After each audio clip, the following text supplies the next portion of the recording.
The MC wakes up and doesn't recognize the place he is in, nor does he know why he is there. It all happened very suddenly, and as soon as he woke up, he realized he was in another world. He remembers that before ending up there, he was on a bus that was hit by an avalanche where everyone died. The little boy starts walking around looking for someone to talk to. Then he comes across several people, and a chubby four-eyed boy appears happy to see his friend. In the end, everyone there is safe, but about 10 people are still missing when the MC was on the bus. A girl was worried because he was more focused on playing video games than thinking about certain death. After remembering the girl, he asks to escape what happened to Sasaki. Apparently she is one of the people who is still missing next. The boy questions where they are, and the chubby boy explains that they are at the water temple, in another world, where they will be safe for some time. Excited, Fuji says that in that world there is a demon lord. Makoto gets excited and asks if they also received special abilities. Apparently these powers in that world are private information and must be kept to oneself. The MC walks towards what seems to be a church. Reflecting that he wishes he had at least one ability, the boy introduces himself as Takatsuki, and the priest tells them to proceed with the checkup, but the MC wants to know if there's a way to return to his world. Makoto's question makes the atmosphere heavy, and the priest explains that the condition to go to that world is that you must have died in the original world, totally blinded by his faith. The priest says that before Makoto's death, the grand and merciful goddess transported them all to that world. In that situation, if he returns to his original world, he will die when they went to that world. They received unique abilities, and the strength of those will define their future. Other people have already received incredible powers. Anxious, Makoto waits to find out what his ability is, and the priest says that this can be checked in the Book of Souls. The revelation is that the boy has a clear mind and is a beginner in water magic. He also received a unique RPG player power, and the MC asks if that is a good thing. The priest prepares to answer, but is surprised when he looks at Makoto's status. The old man starts acting strangely, and leaves things for the nun to resolve. Walking away afterward, the woman hands the MC his Book of Souls, which contains his abilities. On the paper, it is written that the remaining lifespan for the boy is 10 years as he begins to panic. The nun explains that everyone who comes from other worlds has that lifespan there. She says that this expectation can increase as the person contributes to society, but that requires a very large amount of money, which is very complicated. The second way to achieve it is by facing monsters and saving humans in danger, and that's why they use their abilities to save people. Then the little boy starts thinking about his abilities. The clear mind prevents him from panicking even in front of a great enemy. As for his water magic, it is terrible, since he is just a beginner and needs to practice a lot. Meanwhile, the RPG player ability gives him a panoramic view of everything happening around him. The nun explains that he can attend classes at school for a year, and during that time, it's good to choose a career. Makoto asks if she recommends any specific one, but the nun doesn't pay attention and just repeats that he can attend classes for free for a year, just like an NPC for Makoto. That is the perfect opportunity to try new things, and Fuji asks how he did. The MC says it was a bit strange and questions what his friend's abilities are. Fuji explains that he has the ability to store whatever he wants and identify the quality of items apparently. He can also read text conversations and write back. Since none of his abilities are useful in battle, he is planning to become a merchant. Makoto is insecure because, by the priest's reaction, his status must be very low. Their time at that school goes by, and people start meeting each other. Even Fuji left when he found the merchant guild. Meanwhile, the MC was left aimlessly wandering after a year of learning. The boy became an apprentice mage and is feeling more confident. His goal is to achieve everything and become someone great, so he embarks on his adventure. His first objective is to visit Fuji in the city where he is. Since the boy has water nearby, he doesn't need to spend his magical power creating water. At that point, he can control 5 water balls at the same time and even modify them a bit. In the last year, he noticed that his skills are really terrible, and that could be fatal for him. Suddenly, while walking through the forest, he identifies that there are people being attacked nearby. Using his stealth power, he approaches. A merchant is surrounded by goblins, but Makoto doesn't know if he is capable of helping with his poor skills. His teacher said that if he encountered a monster, he should run far away, because if he dies there, it's not like in a game where he just loses part of his money. Suddenly, a system window appears before the boy asking if he will help the merchant or not. Believing that this is his opportunity, he decides to help the merchant and launches ice arrows towards the goblins. His magical ability is still too weak to kill the enemies, but he manages to draw their attention. For a while, the boy manages to keep his mind clear and not panic. A giant goblin starts to approach. It's probably the leader of them, and letting it get too close is not a good idea. When the enemy is very close to the MC, he launches his ice needles again, hitting the monster's eye. That is his only original magic, and despite being weak, It is quite effective. When the goblin drops its knife on the ground, Makoto quickly picks it up. Now it's time to focus on that situation, and he charges at the enemy, stabbing the knife into its chest. Then, he uses his freezing power to destroy the monster from the inside. Using his RPG player power, he observes the scenario around him. All the goblins have stopped to watch the battle, and now the MC doesn't have enough magic to create water. The monsters are rushing towards him at high speed all at once. Makoto runs in hopes of finding water nearby. When he gets close to a lake, he checks if the enemies are still chasing him. Then he uses his water-walking magic while the goblins end up falling into it. Taking advantage of the situation, Makoto creates a whirlpool in the lake, eliminating all those monsters. Somehow his battle succeeded, and he emerged victorious. The boy asks the merchant if he is okay and explains that he eliminated all the goblins. As a form of gratitude, the man hands him a bag of coins and wants the MC to accompany him to the city. The two make an agreement and embark on that journey together.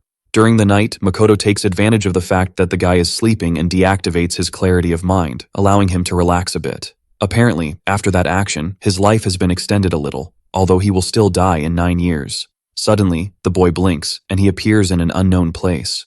A girl appears and says it's good to meet Makoto. He is confused and questions who she is, and she introduces herself as a goddess.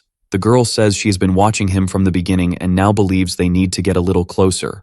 The action of that goddess brought forth memories of the boy when he met Sophia and asked for her divine protection. He wanted to become a follower of the water goddess and ask for divine protection.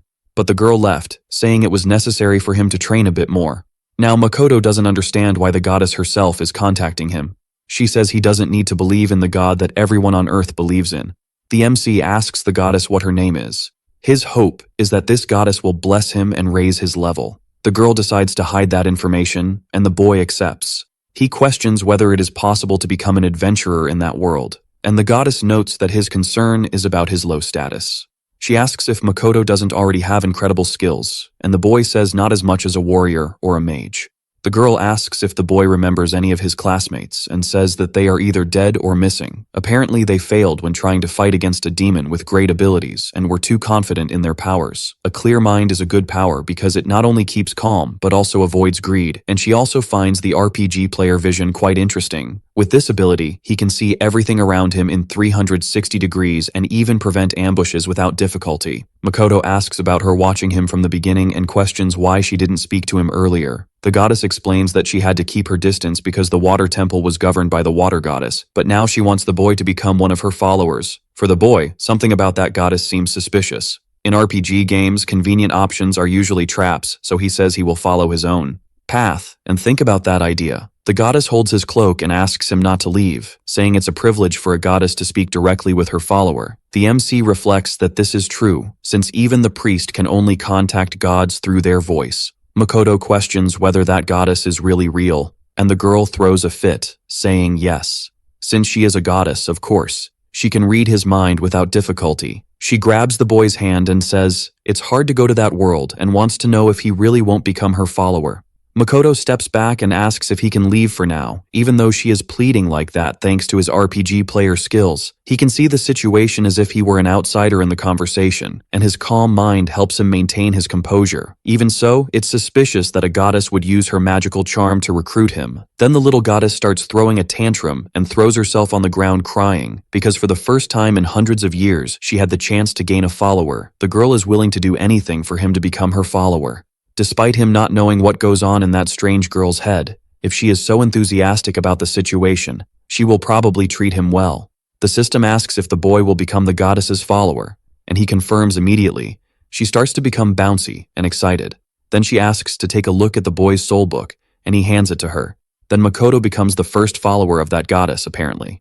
She is a lesser and unpopular goddess, and now the MC wants to know what blessing he will receive. The girl explains that she is still a lesser goddess and cannot do that, but if he prays to her every day, who knows to make up for it? She gives him a little dagger made by a goddess that doesn't break easily. Now the goddess says it's time for her to leave and says goodbye, but the boy wants to receive instructions first. As her first follower, the goddess says she only has one instruction. He must be strong. That is not an order, but a request, because he is her only follower, and she is counting on the boy. The goddess does not plan to forgive him if he ends up dying. The boy suddenly wakes up during the day and realizes that the dagger he took from the goblins the day before is much more powerful and efficient holding the weapon. The boy thanks his goddess, then he embarks on the journey with the merchant to the city of water. In that city, the church is absolute, and in its most beautiful tower is Sophia, who governs the entire water nation. When they arrive in the city, the boy notices that it is indeed beautiful, with streams crossing all the streets. The merchant bids farewell to the boy, thanking him for the escort.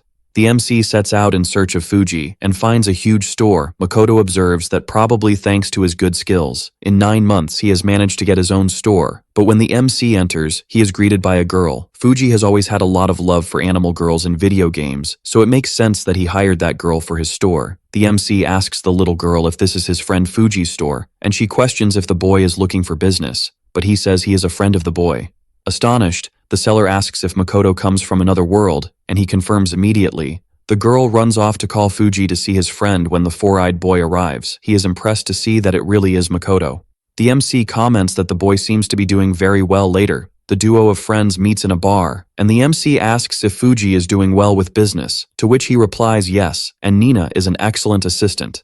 Observing his friend, Makoto comments that he didn't know Fuji drank, but the boy thinks it helps him loosen up more. Besides, it has become a habit to drink after work. When the waitress arrives with the dishes, the MC eats and is happy because the food is delicious. Fuji comments that he was worried because he hadn't heard from his friend in the last year. Then the MC explains that he was the last to leave the temple, but the day before, he helped someone who was attacked by goblins, which impresses Fuji. Makoto observes that it was even easy because he managed to use his skills very well, and he will register the next day as an adventurer to start working. The MC asks his friend again if he is doing well with his business, and the guy says he went into debt when he opened the store. Even so, he seems to be a winner, as he managed to get that cute bunny girl. Fuji observes that she, besides being an assistant, is also a bodyguard. The Four Eyes then begins to explain what he did after he left the temple. He worked for a company and traveled across the continent using his skills. He had no breaks and slept very little. But thanks to his abilities, he managed to acquire many items and then sell them for good prices. And that's when he met someone in the company who helped him become independent. Now he is still in debt to that person. Even so, the MC observes that the guy is doing very well. The guy starts talking about his skills and how remembering all conversations means he never has to take notes, and everyone is impressed with his memory. However, when he improved a bit, he began to be able to read people's minds. With that, he can convert people's thoughts into text. Makoto observes that this seems to be quite useful in business, and the guy confirms, but it's very difficult to talk to others about these abilities. The MC asks if it's okay for Fuji to tell him about that, and the guy says he has no one else to confess to. Drinking more beer, Makoto says it's fine because he's already met a second person who can read minds. Then the MC tells about the goddess who appeared in his dream and made him bond with her. Fuji becomes interested in the dagger that the guy received and asks if he can check it out. Makoto hears the goddess's voice saying that it's a bad idea. Excited, the boy says that it's a rare and magical material. Having fun, the Four Eyes begins to deeply evaluate that dagger. Then he asks the MC if he is sure that weapon was given to him by a goddess, and he confirms. Apparently, that dagger was blessed by the goddess of evil, Noah. That goddess seemed suspicious to him. Apparently, he became a follower of a cruel goddess. At least now he knows her name. According to mythology, the rules of that world changed 3 times in the past. The creator god who made the world was the first to rule. Then his children, known as Titans, led for a long time. Eventually, these ancient gods became arrogant and treated everyone as inferior beings. Those who stood against them were known as sacred goddesses. Before long, a war broke out between ancient gods and sanctified gods. Of course, the sacred gods won the battle and became the leaders of the heavenly realm. Now the ancient gods are called evil gods and are imprisoned somewhere, reclusive in the spiritual realm. At least that's what Fuji learned in the water temple. Now he wants to know if his friend will continue as a follower of that goddess. In any case, that dagger is incredible, and since it's a weapon blessed by a goddess, it ends up having great powers. By far, it's the most powerful weapon Fuji has ever seen, and should be kept as a national treasure. That is the first prize he has won since arriving in that world. But the contract with the evil god worries him. Now the MC considers talking to the goddess to clarify things. Makoto remembers that Noah said she would always be watching him, and wonders if she is there and why she doesn't interact. Now the MC plans to think carefully about whether or not to continue as a follower of that goddess, and Fuji says he will help him with whatever he needs. He wants to share some gossip with his friend, and says that the great demon seems to be resurrected in the next 10 years. It seems that 6 of the 7 oracles received the prophecy from the great god and are now looking for a hero to resolve the situation. Each continent must dedicate itself to becoming stronger for the battle that is to come. After the gossip, Fuji wants to know what his friend's plans are from then on, and the MC says he plans to level up as an adventurer. The chubby guy suggests that they can form a team together with Nina since dungeons usually have high-value items. Makoto thanks him for the invitation, but he plans to start his adventures alone to train his water skills a bit more. When they leave the bar, the MC's best friend offers to host him at his house, but the boy declines. Instead, he goes to the guild and sleeps in a noisy shared room that night. During his sleep, he awakens again in a strange place, and before him is the goddess on her knees. Makoto asks why Noah is on her knees. He asks her to get up, but the girl seems worried that the boy will stop being her follower. She apparently continues desperate for a follower and says she is a true goddess, even if she is an ancient goddess. Makoto tells the cute goddess that she should find another follower, but Noah panics because a god's power disappears when no one believes in them. The other gods manage to govern everything, leaving her aside. Pointing to the dagger, the girl asks if that weapon isn't good enough, and the MC says it was careless of her to be seen as the evil goddess in a simple weapon evaluation. The goddess tries to justify herself by saying that a normal gift wouldn't have that capability. While Noah is lying on the ground crying, the MC can't see her as an evil goddess. She explains that it's just how the followers of the holy gods refer to her. Makoto doesn't think their first meeting was a lie, so he agrees to continue being her follower. Deep down, he was happy because after arriving in that world, all he received was disdain, and that goddess embraced him. Clinging to the boy, Noah says he is her beloved follower, and she hopes he becomes very strong over time. Makoto says that this seems forced, and the goddess comments that she is doing her best. Before saying goodbye again, our hero asks if the goddess still has no mission for him, and she questions why the boy wants something like that so much. Smiling, he says that receiving a mission is something special. Then, Noah manages to think of something. She says she wants to help those who are trapped due to crimes committed against the holy gods. Apparently, the place where the ancient gods are imprisoned is different, and humans cannot reach it. Since she is a young goddess, she stays in a distinct place where humans can reach. They are in the temple at the bottom of the ocean, a labyrinth that is the deepest place in that world and one of the most dangerous dungeons. Noah giggles and asks if the MC wants to give up on the mission, but he doesn't plan to abandon the idea, so he says he will go there. Makoto is determined to save her, and the goddess is grateful that he is her follower. She takes the opportunity to say that if he prays every day, he can gain some additional abilities, and this will help him continue being her follower. Noah says it's time for him to wake up, and the boy should go rescue her when he feels ready because she will be waiting patiently. The goddess says that if he frees her, she will do anything he asks. Then, the MC wakes up the next day, his soul book updated, placing the goddess's name. Now, the MC's mission is to do his best. His life as an adventurer begins that day, and the first objective is to evolve and increase his life expectancy. The guild receptionist hands him his card and says that all his achievements will be recorded on it to prevent any fraud. Since the boy wants to take on a mission right away, the receptionist gives him some that match his level. But Makoto is not satisfied because he wants a monster-killing mission, but these are meant for teams. The MC chooses the mission to capture horned rabbits, and the girl says that this is great, and if he encounters monsters along the way, he can annihilate them for rewards. But at his current level, she does not recommend that he do so, and the best decision is to leave if he encounters danger. In the end, Makoto never encountered an orc and is determined not to start a fight for no reason. He heads to the forest where most of the monsters live. Although the horned rabbits are cute, they are monsters. The risk that each monster poses is ranked from 0 to 8, and those rabbits are ranked 0, meaning anyone can defeat them. After walking a bit, the MC finds 3 of them. Although they do not attack humans, they are pests and devastate crops and livestock. Even after attacking the bunnies, they remain alive because the boy's magic is too weak to annihilate them. So he approaches with his dagger to finish the situation. The system window announces that a danger has been detected nearby, and the boy reflects that he should flee far away. Despite being close to the magical forest, where the fog is dense and nothing can be seen, thanks to his gamer visibility, he can walk through there calmly. Now Makoto is thinking about what he should do. The system asks if he plans to fight the goblin, and the boy confirms. His intention is to try to defeat the enemies. Using his geolocation skill, he identifies the goblin's whereabouts and attacks it from behind.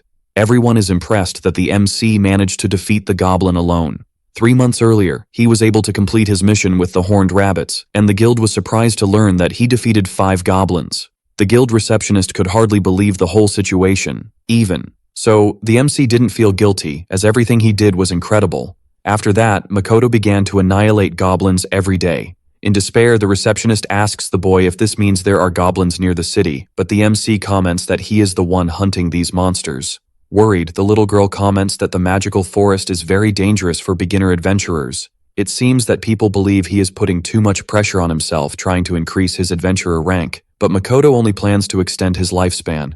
In any case, the MC has now discovered an efficient way to eliminate those goblins once and for all. In the end, his nickname became Goblin Cleaner, and people around the city gossip about his competence. Near the guild, there are many establishments, and our hero has a favorite. The meat served on skewers comes from the hunted horned rabbits. Since his first mission was for that specific establishment, the boy has been going back there ever since. That day, Makoto hunted 22 goblins and 5 rabbits that he requested to be sent to the establishment. The man asks if the boy isn't. For that man, who is a retired warrior, it's strange for the boy to insist on goblins while being at level 14. A little bearded guy named Lucas approaches, greeting the stall owner, who asks how far he went this time. Lucas explains that he was out for 5 days exterminating sand dragons and was sad because he couldn't drink on the way. He is a golden rank veteran and a longtime friend of the boss. Eating a skewer, Lucas asks if Makoto doesn't plan to advance to explore dungeons, but the MC plans to wait until he reaches level 20. The boss and Lucas sigh indignantly at the situation, saying that for a veteran, it's unnecessary to be so cautious. Mary approaches and orders drinks for everyone present. She is the guild receptionist and takes care of all the adventurers. Besides that, she drinks every day after work. For Mary, the first drink after work is always the best, but Lucas doesn't understand why she stays there instead of finding company for a good establishment. Mary thinks it's very tiring to be a receptionist, and she prefers to enjoy life that way. The receptionist starts hugging the MC and praising him as if she were flirting with the boy. To escape embarrassment, he needs to activate his calm mind. That girl is an idol for all adventurers, so it looks bad that he gets special attention from her. The MC notices that Mary is a bit too drunk, but the girl says that this is just the beginning. She is a woman who admires many adventurers and gets sentimental when drunk, which leads many to misunderstand her. At least, the MC believes he can stay calm even in complicated situations.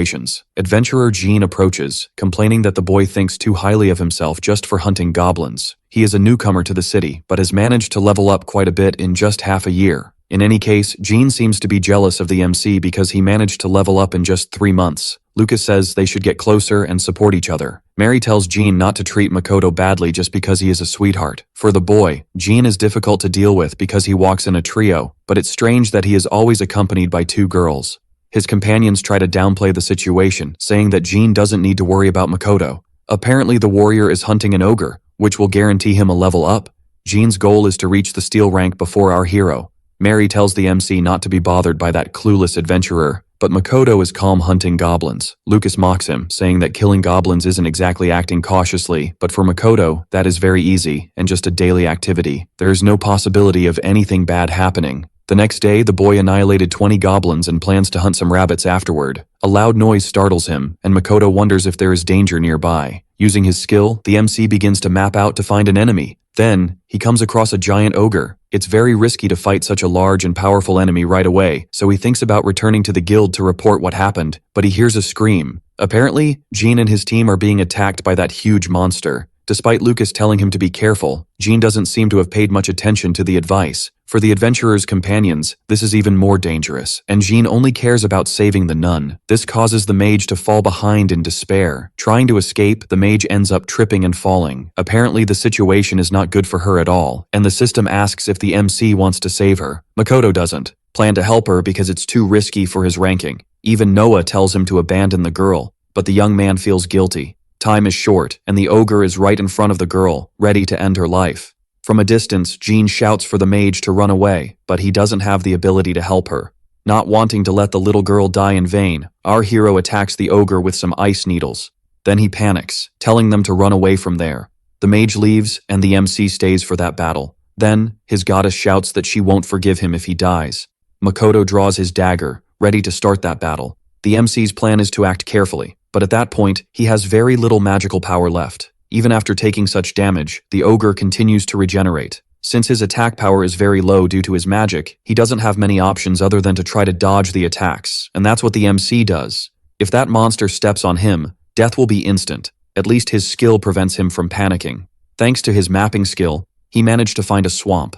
Using the rest of his water magic, the young man walks over the swamp to try to lure the enemy. Generating mist makes it harder for the enemy to see what's happening there. Then, he shouts for the monster to come after him. The creature ends up falling into that trap, and using the rest of his magic, Makoto holds it with water tentacles.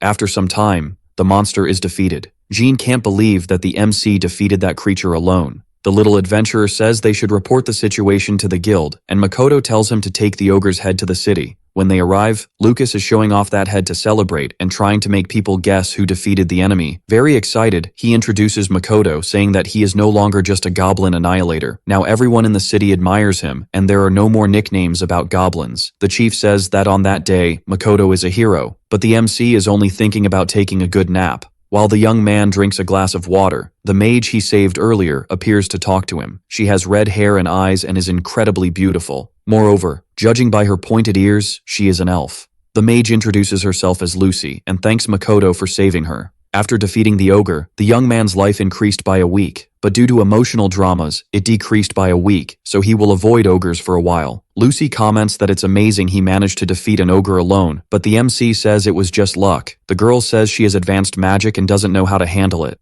She wants to know how he acquires skills so quickly because, despite hers being strong, the elf doesn't master anything yet. The girl asks if the young man uses enchantment magic, and he confirms. In the end, if he doesn't use that, his magical power won't be worth anything.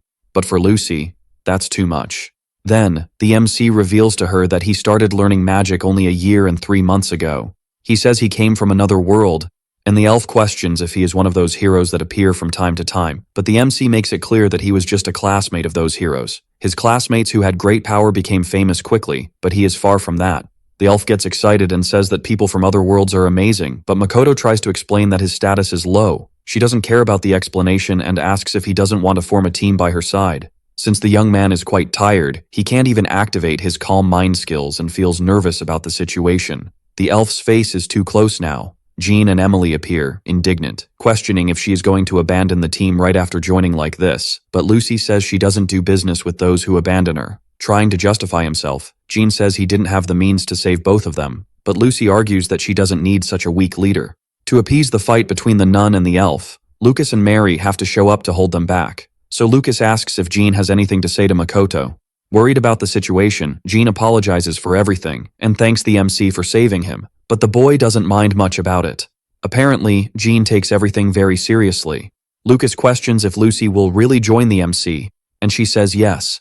The system asks if that is what Makoto desires. He appreciates Lucy's determination to get closer, but believes her skills are very poor and that could be frustrating for her, so he declines the request. Our hero tells Lucy that he will continue fighting alone.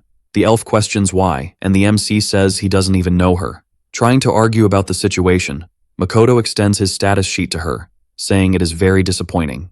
Jean, the nun, and Lucy look at that status sheet and notice that it is terrible. Mary appears saying that the boy is quite weak, but he is doing very well on his own. Lucas comments that the amazing thing about the MC's status is his magical proficiency, which is absurdly high. In that situation, Lucy looked at him as if the boy were a lunatic. He explains that he trained his magical efficiency because, since he has little power, he needs to use it very efficiently. For that reason, Lucy should find someone else, but the elf says that doesn't bother her. She tries to sell herself by saying that her fire magic class is real, and that means being one of the most advanced available, so the MC doesn't know what to do anymore. Makoto questions if there aren't several teams that would like to embrace her, but Lucy says that, in her situation, she prefers to decide which team she will join.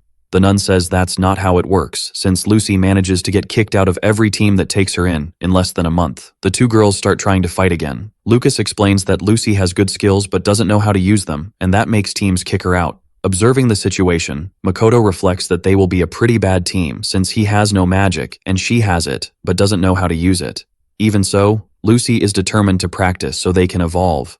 Starting to walk with a real mage is something tempting, so the system asks again if he will join Lucy. Lucas says he can form a team and see how things go. Mary says it's a good idea, and the boss says that companions are fundamental. The MC has seen things like this happen in games before, where groups are formed by force, so he agrees to join Lucy. That's how he formed his first partnership since arriving in that world. Due to various circumstances, Makoto ended up in that world, and when he arrived, he received a terrible status. He knew he should continue alone, but finally formed a team. Lucy is excited and asks where they are going. The MC replies that they are heading near the demon forest, where he usually hunts goblins. The elf says there are goblins closer to the city, but Makoto is used to that place. Moreover, he wants to see all the power the girl has, observing the situation.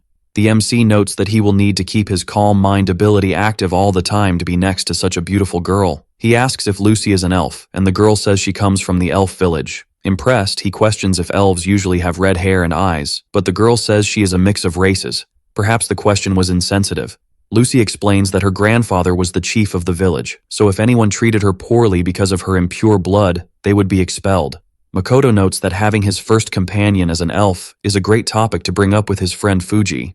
Worried, Lucy asks if it bothers the MC that she is not a pure elf, but he explains that he only asked because she is the first elf he sees in that world.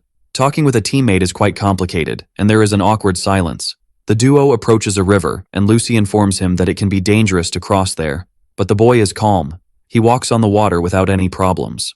For the elf, it is very frustrating that he can use magic in such an insignificant way. In any case, the girl does not master water magic, but Makoto asks her to take his hand and not to worry. Holding the girl, he uses the flow of his water magic to cross the river. Lucy is nervous about the whole situation and says she needs to breathe a little. Maybe that was too fast. So, they take a break. At that moment, Lucy notices how the boy can travel at high speed and questions if they are already in the demon forest. The MC confirms and says they are in fact surrounded by 40 goblins, but everything will be fine. When he asks her to show her magic, she says it takes 3 minutes to charge. So, he goes out to hunt some nearby monsters, while the elf prepares to use her abilities. For Lucy, it is quite scary to be in that forest alone, especially because she can't see where any creature is. Suddenly, a goblin appears in front of the girl, and she is startled. Makoto approaches and says it's okay, then silences the enemy and takes him out in one blow. Lucy notices that the boy's power is incredible because he can do many things without having to say a single spell. Smiling, Makoto says it's quite simple, and the girl is indignant because, for her, it is not. He has already managed to annihilate 10 goblins that day, which is something amazing. It's incredible how, with such low stats, the boy can act so efficiently when he goes to battle. Now that they have no more enemies nearby, Makoto wants Lucy to show him her power. She starts her incantations. At that point, no team in the city wants her around, and no one in the guild is interested in the girl. So she can't mess everything up at that moment. The girl's fireball is getting bigger and bigger. It reaches a point where it is completely gigantic, and she launches that power forward. In the end, her magic works, and Lucy is very excited. Makoto thinks it's amazing, but the fire is a bit too strong. When they look to the side, they notice that the forest is catching fire, and the girl doesn't know what to do except use water to put it out. When they return to the city, they are both exhausted. The chief observes that they look terrible that day. After the incident, they had to run to put out the fire, and it was a disaster. Even dangerous monsters appeared on the way. When they returned to the city, they were banned from using fire magic in the Great Forest. The chief notes that it was a true disaster, but teamwork is really difficult. Lucy asks if Makoto is angry with her. The girl is afraid he will kick her out of the group, but the MC says it was just the first day. The elf says she has been kicked out of groups on the first day several times. Makoto says maybe she just needs to use less power, but the girl says that is her weakest power. Then he suggests she use something other than fire magic. But Lucy comments that she can't, and hands him her status sheet. She is of the royal class of fire magic, and a great spiritual mage user. Lucy explains that she is only trained with fire magic, so she still can't use the others. Although she has spiritual magic because she is an elf, it is quite complicated to control. Makoto observes that it seems like a lot of work for someone who can't even control her own power. For now, they just need to practice fire magic. Lucy takes a long time learning magic, but her power is absurd, so he will distract the enemy and leave the rest to her. That should be the plan, but the light magic is dangerous. Sometimes her flame splits in two, other times it goes in the wrong direction. On some occasions, they almost became barbecue. They also tried other things besides fire magic, but since she has never practiced anything, her casting time is very long. Every day they spend hours trying to practice and having problems with Lucy. While they eat at a restaurant, the girl complains that she can't use magic and nothing is working. Despite being very powerful, she can't control anything. Makoto doesn't want to discourage her and asks if her level has increased. She says by 1 point and now she is level 11, but she needs level 50 to use her power well. The MC says he also increased his magical proficiency by 1 point, which is ridiculous since he is already extremely powerful and shouldn't improve so quickly. They are training together every day, so it makes sense that the boy also evolves. Makoto is struggling financially because he is spending a lot of time training. Moreover, Lucy seems shaken, and he doesn't know how to cheer a girl up. The elf says she wants to be a mage like her mother, and the MC questions if she is well known. Lucy responds with another question, asking if Makoto has any goals in life. Then he says he wants to clean the temple at the bottom of the ocean. The girl is surprised because it is the hardest temple to clean and asks why he chose that temple among all the others. If he simply cleans the Zenith Tower, he will become immortal. The temple at the bottom of the ocean has never been accessed by anyone. Makoto comments that he masters water magic, and if he's good enough, invading that temple shouldn't be too difficult. Lucy explains that the ocean spirits are surrounding that temple and say that even the Ocean King, Leviathan, is down there. The MC tries to argue that he can hide, but the girl says it's impossible to hide from spirits. Despite Lucy trying to discourage the boy, he ends up convincing her that it's worth a try, and the girl gets excited. Apparently, they are closer as a team now that they know each other's goals. It seems that things are about to start working. Initially, the plan was to do the best they could, but when he realized it, the MC had already joined Jean and the nuns' team to defeat a common enemy. First, it's important to go back a bit to understand what happened. Jean took Makoto on a mission as an excuse for the other day, where he could earn several rewards. Lucy was still bitter about her old work partner. The goal was to defeat a kind of buffalo that is 3 times the size of a conventional cow. It's a great mission to earn some extra money. Even so, when evaluating the mission, the MC noticed that the bison are in plains, which are pretty useless places for someone who masters water. Trying to argue, Jean says that, in turn, the goblins live in the forests and Lucy is banned from there. Attentive to the possibility of a mission that would give them money, the MC asks Lucy what she thinks of that idea, since everything they've done lately has been training. The girl ends up accepting Makoto's suggestion to join that mission, and that's how they teamed up with Jean and Emily. On the scheduled day, they went on their way to that mission to defeat the bison. Using his geolocation, the MC locates the enemy. Even using his magic, he can barely see the enemy, but Lucy has elven vision, so she sees at much greater distances. Makoto asks what they should do now that they've located the monster, and the elf says she can attack it from a distance. The group doesn't believe she is capable of doing that, and even the MC doesn't trust his partner. They devise a more efficient plan to defeat the enemy, where each one has their part. When the boy gets close to the target, he notices how big it is. If hit by that monster, he will end up losing his life in an instant. He waits for Jean's signal and begins the distraction for the enemy. Makoto hits the bison with a small stone he picked up from the ground and runs away. However, the creature is much faster than he imagined. Our hero dodges the imminent attack, but the monster stops chasing him and diverts towards Lucy. Only then do they realize that the creature loses control when it sees anything red. Lucy's fireball is already large, and she decides it's time to attack, but it was too early.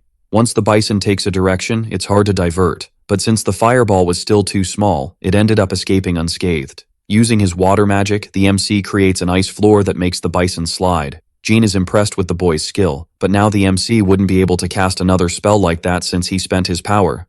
He asks Lucy to recharge her firepower.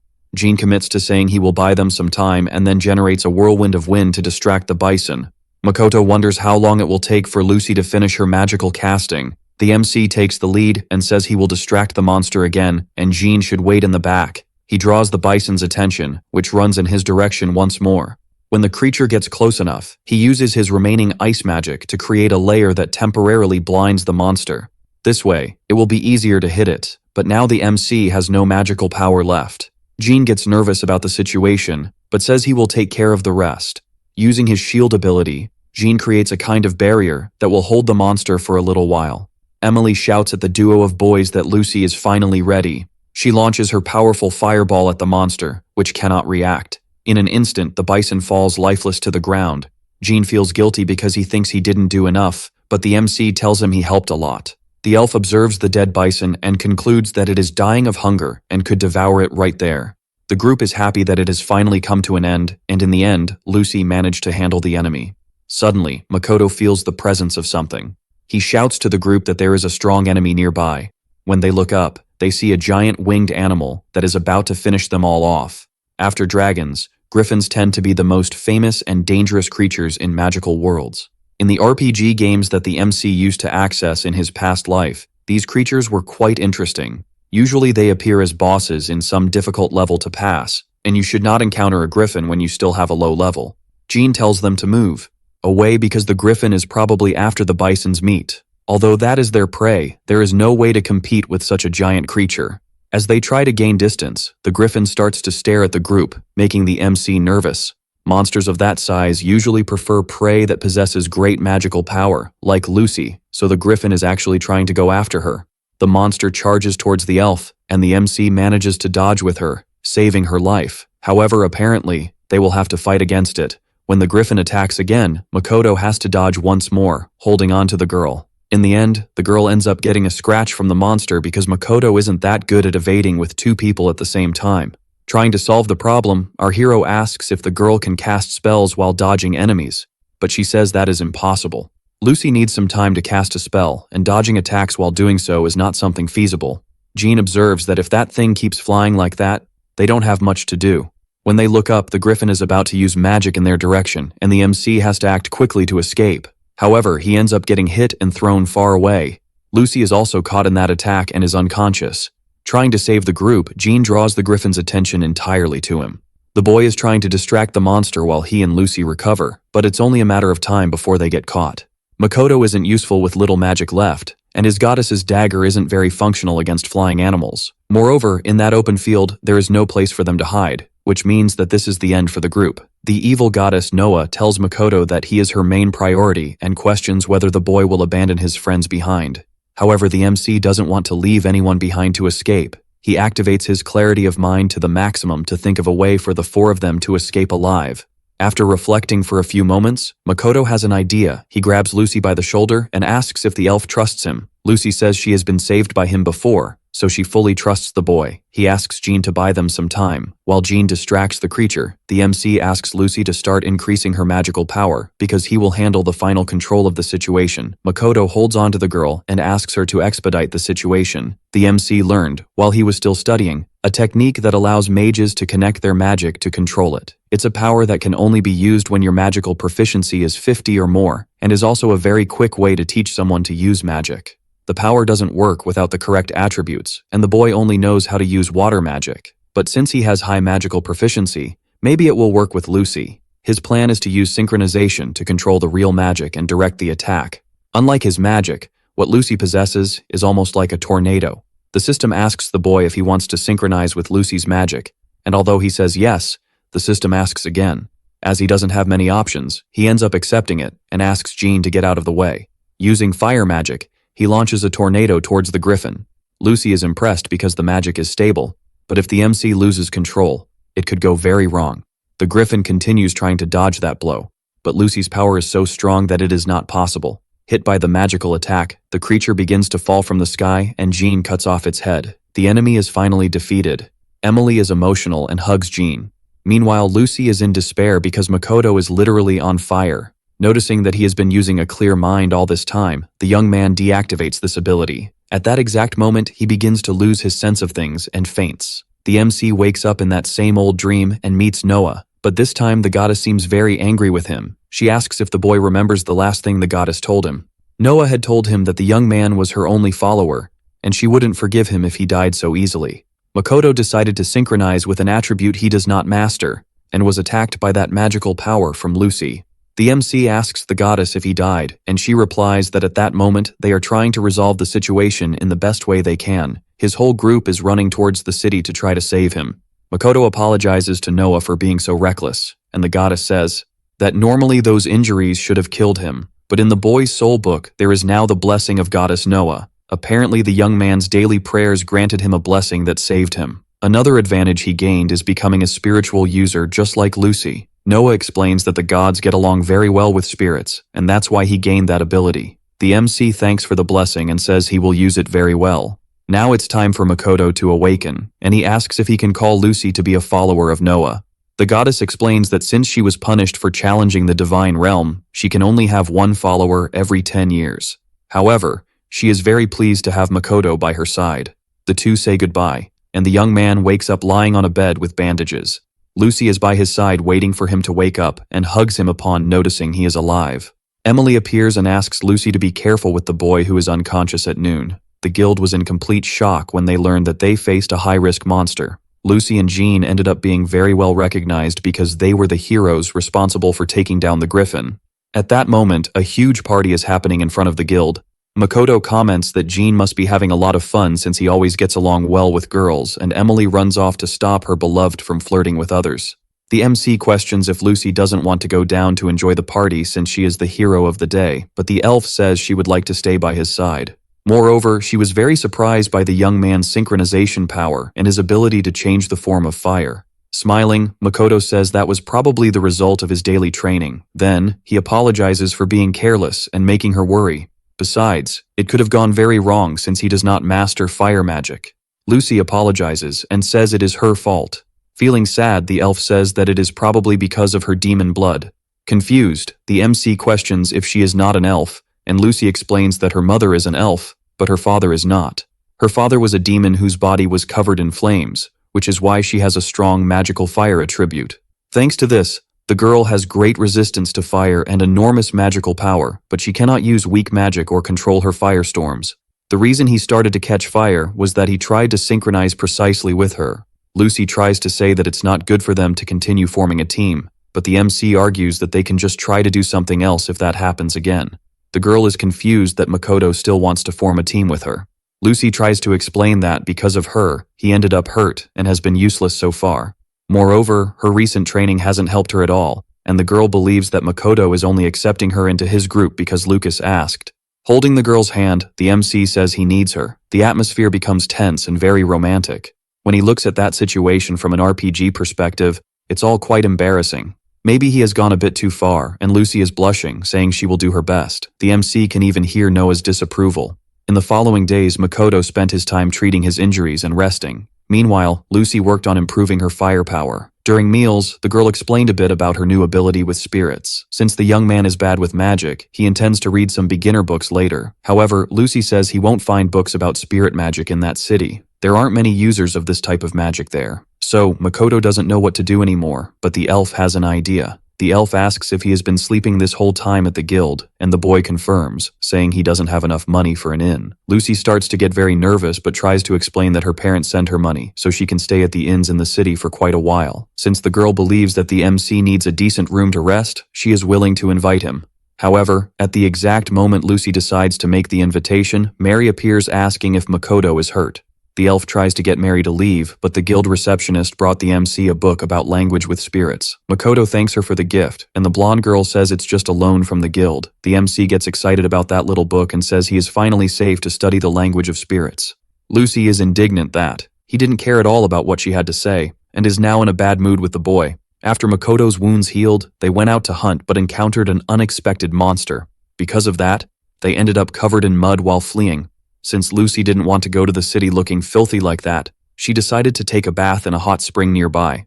Lucy observes that they have already defeated a griffin, and fleeing from some little wolf is strange, but the MC explains that he has never encountered a monster like that before. The elf questions if the boy is going to take a bath too, and he says he prefers to wait until they get to the city. A noise startles the girl, who asks what that is, and the boy says it seems to be an ogre. She grabs her staff desperately to try to help, but Makoto has already dealt with the enemy in moments. When he looks back, the MC finds Lucy in a complicated situation. In her desperation, the girl loses control of her powers and almost sets her partner on fire again. Lucy finds it strange that he defeats an ogre so easily but runs away from a little wolf. The MC tries to defend himself so he doesn't seem weak.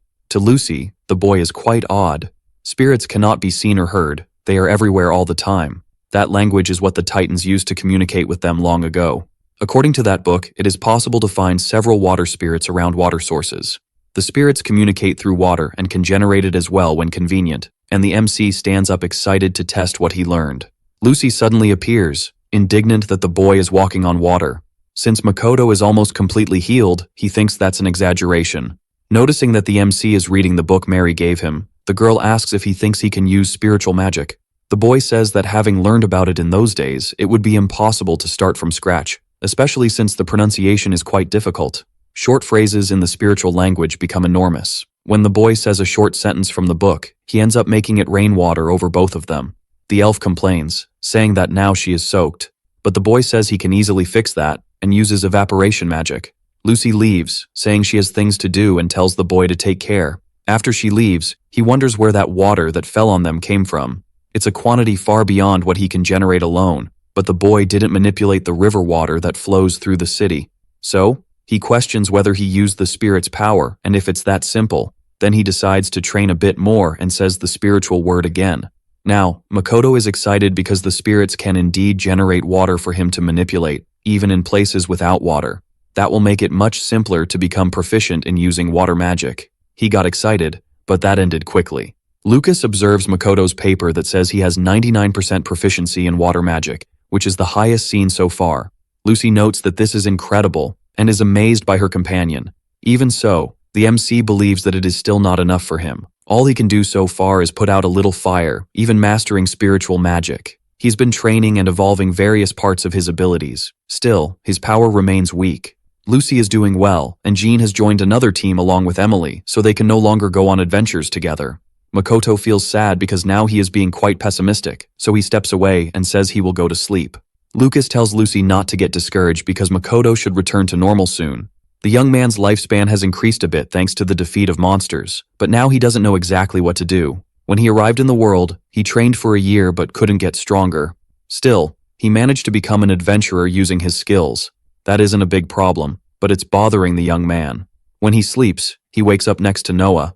The goddess approaches the young man and asks if he knows what a god's job is. After thinking for a bit, Makoto questions if it's to collect donations, but the goddess says no. Noah says that her job is to guide lost souls, and the boy seems quite depressed for some time. She observes that every day he prays, but never asks for help, and the MC says he thought that was a last resort. Noah wants her follower to trust her, as he is the only one she has. Even so, what the MC wants is to get stronger. Noah says she has already given him a blessing, but she can do other things too. Then she increases the young man's water magic proficiency to 103. Since the young man was sad about his limit being 99%, she raised it a bit to cheer him up. Moreover, when he reaches level 105, he will be able to see spirits. But until then, he should use the language of spirits sparingly, because those creatures don't like it when humans use it. Noah explains that to use spirit magic, the best option is to see them, get to know them, and communicate with them. But Makoto shouldn't be scared because the spirits like him. At least now, the MC is excited that he could increase his proficiency, but Noah tells him to be careful. What she did was slightly modify his soul book, and now his ability can exceed 100%. But this type of modification is condemned by the church. This could cause him problems if the followers of the holy goddess find out, and he could be treated as a heretic after what happened. In the Sun and Water nations, working with evil spirits is punishable by death, and the MC needs to start being more careful. Before the young man leaves, Noah says she has one more thing to tell him. He wondered if vague instructions would come, but what happened was the opposite. His goddess told him to go to a famous great labyrinth, something quite specific. The next day, Makoto leaves his quarters and meets Lucy. He says he met his goddess, who told him to go to the great labyrinth. The idea excites the elf, who is eager to put her skills to the test. Makoto asks if Lucy will accompany him and says that since she doesn't follow the same goddess as he does, she doesn't have to go by his side. But the girl doesn't seem bothered. Moreover, the young man seems a bit better now, and that cheers her up. The MC apologizes for worrying her, but Lucy says it's all right, and she will always be by his side. For her, that's what partners are for. The duo is determined to prepare for the next expedition. From afar, his goddess observes everything, happy that Makoto will be the best apostle ever seen. Far away from there, the MC's friend, Sasan, wonders if Takatsuki is okay.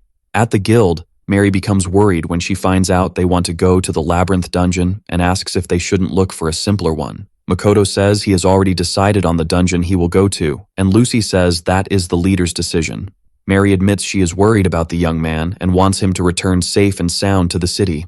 Lucas arrives at the guild, saying it's a good opportunity for Makoto to try a dungeon like that. The MC remembers that his friend has been to that place and asks how it is there.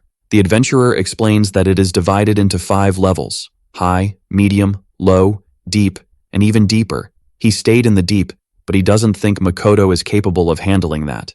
Deeper than the low level lies the Dragon Society. At the high level, the monsters are weaker, and the only one they should worry about is the Minotaur. Meanwhile, the medium level has many types of monsters like goblins, orcs, zombies, skeletons, harpies, and others. To his surprise, these monsters aren't very strong, but they tend to travel in groups. Apparently, these creatures organize themselves and appoint a leader to command them. Any random adventurer would be eaten in an instant. Moreover, the labyrinth is a dream for many novice adventurers who go there after gaining some confidence. But in the depths, there is a guy who is just there to deceive and rob those adventurers. His name is Rocky. Lucas ends by saying that if they are scared, they should turn back. However, Makoto knows how rare it is for his goddess to give him non-specific instructions, so he has no choice but to go there. The adventurer Lucas keeps trying to talk about the scary things in the labyrinth, and Lucy starts to get scared. When the duo sets off on their adventure, the elf wonders if they will be okay, and the MC replies that they just need to prepare better and acquire more items. The two head to the shop of the MC's friend. Upon arriving, Nina and Fuji greet them. Fujian is happy to reunite with his friend after such a long time. Lucy doesn't know any of them and is a bit confused, so they introduce themselves. When the elf hears that the MC is friends with the owner of that franchise, she gets scared. Apparently Fujian has become a great merchant who has left all the competition behind and is the #1 person you don't want to have problems with. Makoto realizes that his friend is using his skills well to make a name for himself there. Nina approaches Lucy and says she heard that she is very good at fire magic. The bunny girl mentions that they defeated the griffin thanks to the girl's power, but Lucy comments that she wouldn't have succeeded without Makoto. The boy says that in the end, he just got burned all over. Fujian comments that griffins in that world are animals with great firepower. Makoto takes the opportunity to mention that they also had the help of Jean and Emily contributed to ensure that the MC didn't die. The atmosphere becomes tense and Fujian seems disappointed. Then he yells at the MC, asking why he didn't invite him to his team. Nina explains that Jean was anxious, waiting for Makoto to invite them to a team. The boy says that he is now heading to the labyrinth and Fuji can join him if he wants.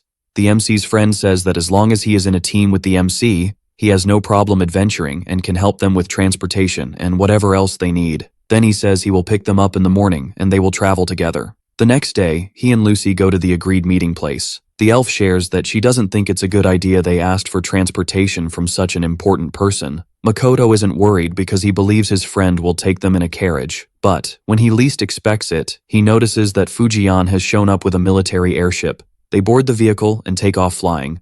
From above, Lucy observes that the city is quite small and things are getting interesting. Lucy is excitedly looking at the view, and Nina tries to control her so the elf doesn't end up falling. Fujian asks the MC how the air travel is going, and the boy says it makes no noise and doesn't shake. The merchant explains that this happens because the vehicle is protected by magic. Apparently, he acquired that vehicle to safely conduct his trade routes. Lucy asks Fuji if that ship has a name, and he says he named the vehicle Saint Cannon, the white wings that fly across the continent. The girls are impressed with the name, but Makoto knows it comes from a video game he liked in the other world.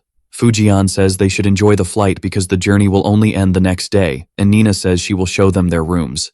When they arrive at Lucy's room, she is impressed by how big the place is. Then she questions if there is only one bed there, and Nina explains that they thought it would be one room per person. Then she says that if they want to share the same room, they can do that, but the duo panics at the idea. Later, they drink, eat, and have fun. During the night, Makoto is sleeping in his room. He remembers the time he was with his friend Sasaki playing video games. She'd come to his house to play with him, but the boy only had one controller. He misses those days. Makoto wakes up confused from dreaming about Sasaki and notices that it is still night. When he steps out onto the deck, he notices he can see the stars clearly. Fujian approaches and says that this is very different from Japan. In that world, the moon and stars are beautiful at night. The friends start gossiping about the legends of the moon, the people of the moon, and how the demons betrayed each other. There are rumors that the Moon Princess was recently overthrown by the Sun Knights. There are many rumors floating around, like the one saying that the Demon Lord will resurrect. Fujian comments that he heard there is a strong monster in the labyrinth, and Makoto explains that if they stay in the upper levels, everything will be fine. The Four Eyes comments that Makoto seems to be taking good care of himself and questions when he became so fearful. Fujian says that the story about the griffin scared him, and the MC says he didn't have much choice in that situation. The boy says he hopes Sasaki is doing well wherever he has appeared. Makoto remembers that his friend can read his mind, so it's impossible to hide anything. It would be fun to have an adventure with Sasaki, but that's not possible in the reality they face. The day breaks, and Nina goes to wake up Makoto because they have already arrived. The Labyrinth City is a small and welcoming place. Since many adventurers go there, they needed to structure themselves well. Lucy observes that their city is large, but that place has many more adventurers, and Makoto suggests they go to the guild first. When they arrive, it's packed with people, and the MC leaves happy for having managed to register. Fujian steps away, saying he will look for a commercial spot, and Nina goes with him to be his bodyguard. The boy has to find a place to stay in the meantime, and in the late afternoon, they should meet at a tavern. While Makoto worries about finding a safe place to stay, the elf is eager to do some shopping. He ends up giving in because she's a girl, but he feels bad about it. The boy doesn't know much about clothes and can't help her choose what to buy. In the end, Lucy seems much more excited than he imagined, which is a good thing. On the street, they find a crowd of people, and Makoto approaches to understand what's happening. Apparently, the troops from the Sun continent are arriving. A boy gets down from the carriage and is known as the Hero of Light, even though he was just a classmate who reincarnated with the MC. Even Makoto recognizes that Sakurai is amazing and seems to be working hard as the Hero of Light. The MC wonders if he is jealous and reflects if this is the meeting that the goddess Noah had predicted for him. Leaving that chaos, he calls Lucy to find a place to stay that night. The boy got nervous, seeing that next to Sakurai was Princess Sophia. After walking around the city, Lucy is happy that they found a place to spend the night safely, and she is excited about the local activity. Lucy saw one of the princesses she admires most next to the Hero of Light. Makoto didn't pay attention since he got distracted by the water princess and wonders if something happened that requires the presence of two princesses in the same place. In any case, that's none of their business, and the duo should meet their group. Nina and Fujian are already waiting for him at the bar. The Four Eyes are very happy that he managed to resolve his commercial issues there. He heard about Sakurai's presence in the city. Nina comments that he is there to defeat a dragon and is surprised to see that her companions know the hero. Indignant, Makoto questions why they like him so much, and the girls notice that the boy is full of jealousy. Fujian explains that people with hero abilities are protected by the government, and they have different specific powers. Lucy comments that it's rare for someone to come to that world with the hero ability, and that's why they receive the best treatment. Until then, the only person who had that power of the Hero of Light was the famous Abel, but after hundreds of years, another person like that appeared. Now Makoto begins to understand why his colleague's presence attracted so much attention. Fujian explains that initially, there was a discussion among the princesses to determine who would protect him with the arrival of that hero. By the way, Sakurai is the husband of Princess Noel, and there are rumors that he is also getting involved with Princess Sophia. Now Makoto begins to understand why there are two princesses in that place. His friend tries to explain that the situation is not as good as it seems for the boy. There are rumors that Princess Noel is the last of her lineage, which means the boy is the only existing heir. There are also rumors that the mission to face the abominable dragon came from an anti-light faction. The group continues drinking there for a while when someone appears and asks to join them. It's Sakurai trying to socialize, and Lucy almost causes a scene of emotion. Fujian asks how the boy knew they would be there, and Sakurai says that all adventurers are around. The hero explains that he also knows that Fujian is acting as a merchant and has business with the troops. However, he was impressed by Katatsuki's presence. The MC says he heard that the hero is there to defeat the abominable dragon. Sakurai explains that he is a novice knight, so he needs to work hard. The boy comments that he arrived in that city that day and has no choice but to deal with it. Sakurai asks if Takatsuki can guide him through the maze, and Lucy gets excited wanting to say yes, but the MC says he doesn't think it would be much help. Getting up from the table, he says he has things to do but heard that the monsters around that area are becoming more active, so caution is needed. After the boy leaves faster than he arrived, Makoto wonders what he was doing there. Nina is in complete shock, and Lucy says it's surprising that they are so close to the Hero of Light, but Fujian explains that they aren't that close. Back in school, Sakurai didn't even interact with the two of them. Lucy is indignant that the MC refused the hero's invitation, but Makoto explains that it's a very difficult mission and the boy was probably just joking. Fujian says that Sakurai seemed to be too serious, which makes Makoto not understand what his intention was in inviting him. A huge group of adventurers goes to the maze to do missions. Fujian brought the map for them, and since the upper parts have already been completely explored, they have a good idea of what they will find. Makoto suggests they go to the water cave. The merchant explains that the water cave has fragile walls and water flowing inside them, which makes the place not very good for Lucy. They know that the upper floors of that dungeon are calm, despite the presence of the Minotaur. Fujian comments that there have been stories of dragon sightings on the upper floors, so they need to be extra careful.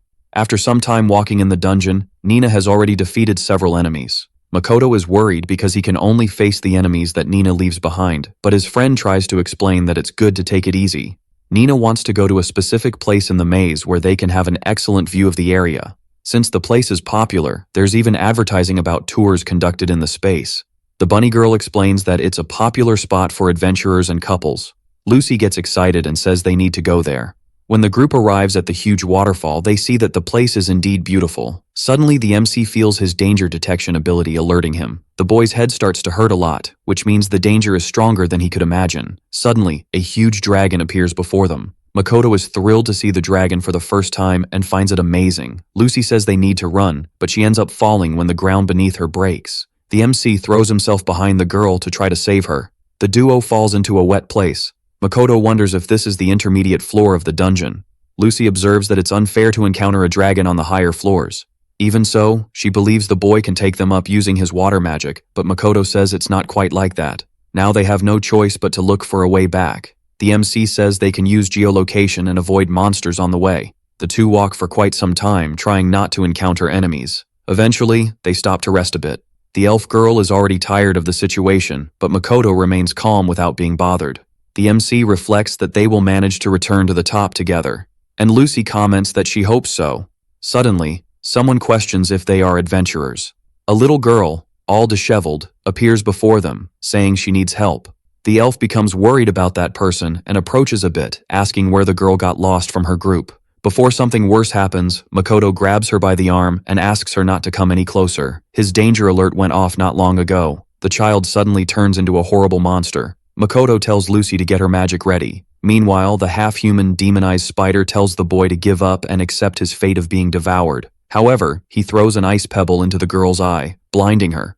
For the MC, this is the moment when the magic he received from Noah, which allows him to talk to spirits, becomes useful. When he looks at the scene from the outside, he notices several water spirits flying around. If Makoto wants to impress the spirits, he needs to respect them. Speaking the language of those entities, he asks if the spirits want to have some fun.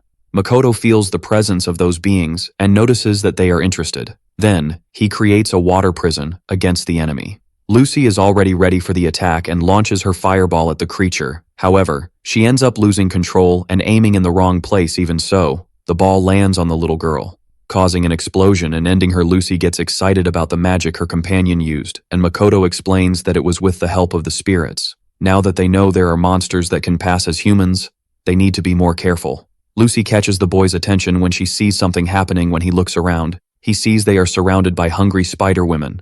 To escape, he uses the power of the spirits once again, forming a water dragon and hiding with Lucy in its waves apparently. The longer time passes, the greater the volume of monsters in that place. Now Makoto notices the presence of an enemy even underwater and needs to dodge the ocean serpent. Above them are harpies, and Lucy observes that it is impossible to escape from that. The monsters that gathered there begin to attack each other. But that doesn't mean the situation is improving. The harpy advances towards the two, but Makoto manages to hit her with his dagger. Despite the terrible situation they are in, he manages to keep a calm mind and predict the movements. Noah asks the MC if he is okay, and the boy says things are getting tough and they will need her help. The goddess questions if Makoto can't escape alone, but the boy says he won't leave Lucy behind.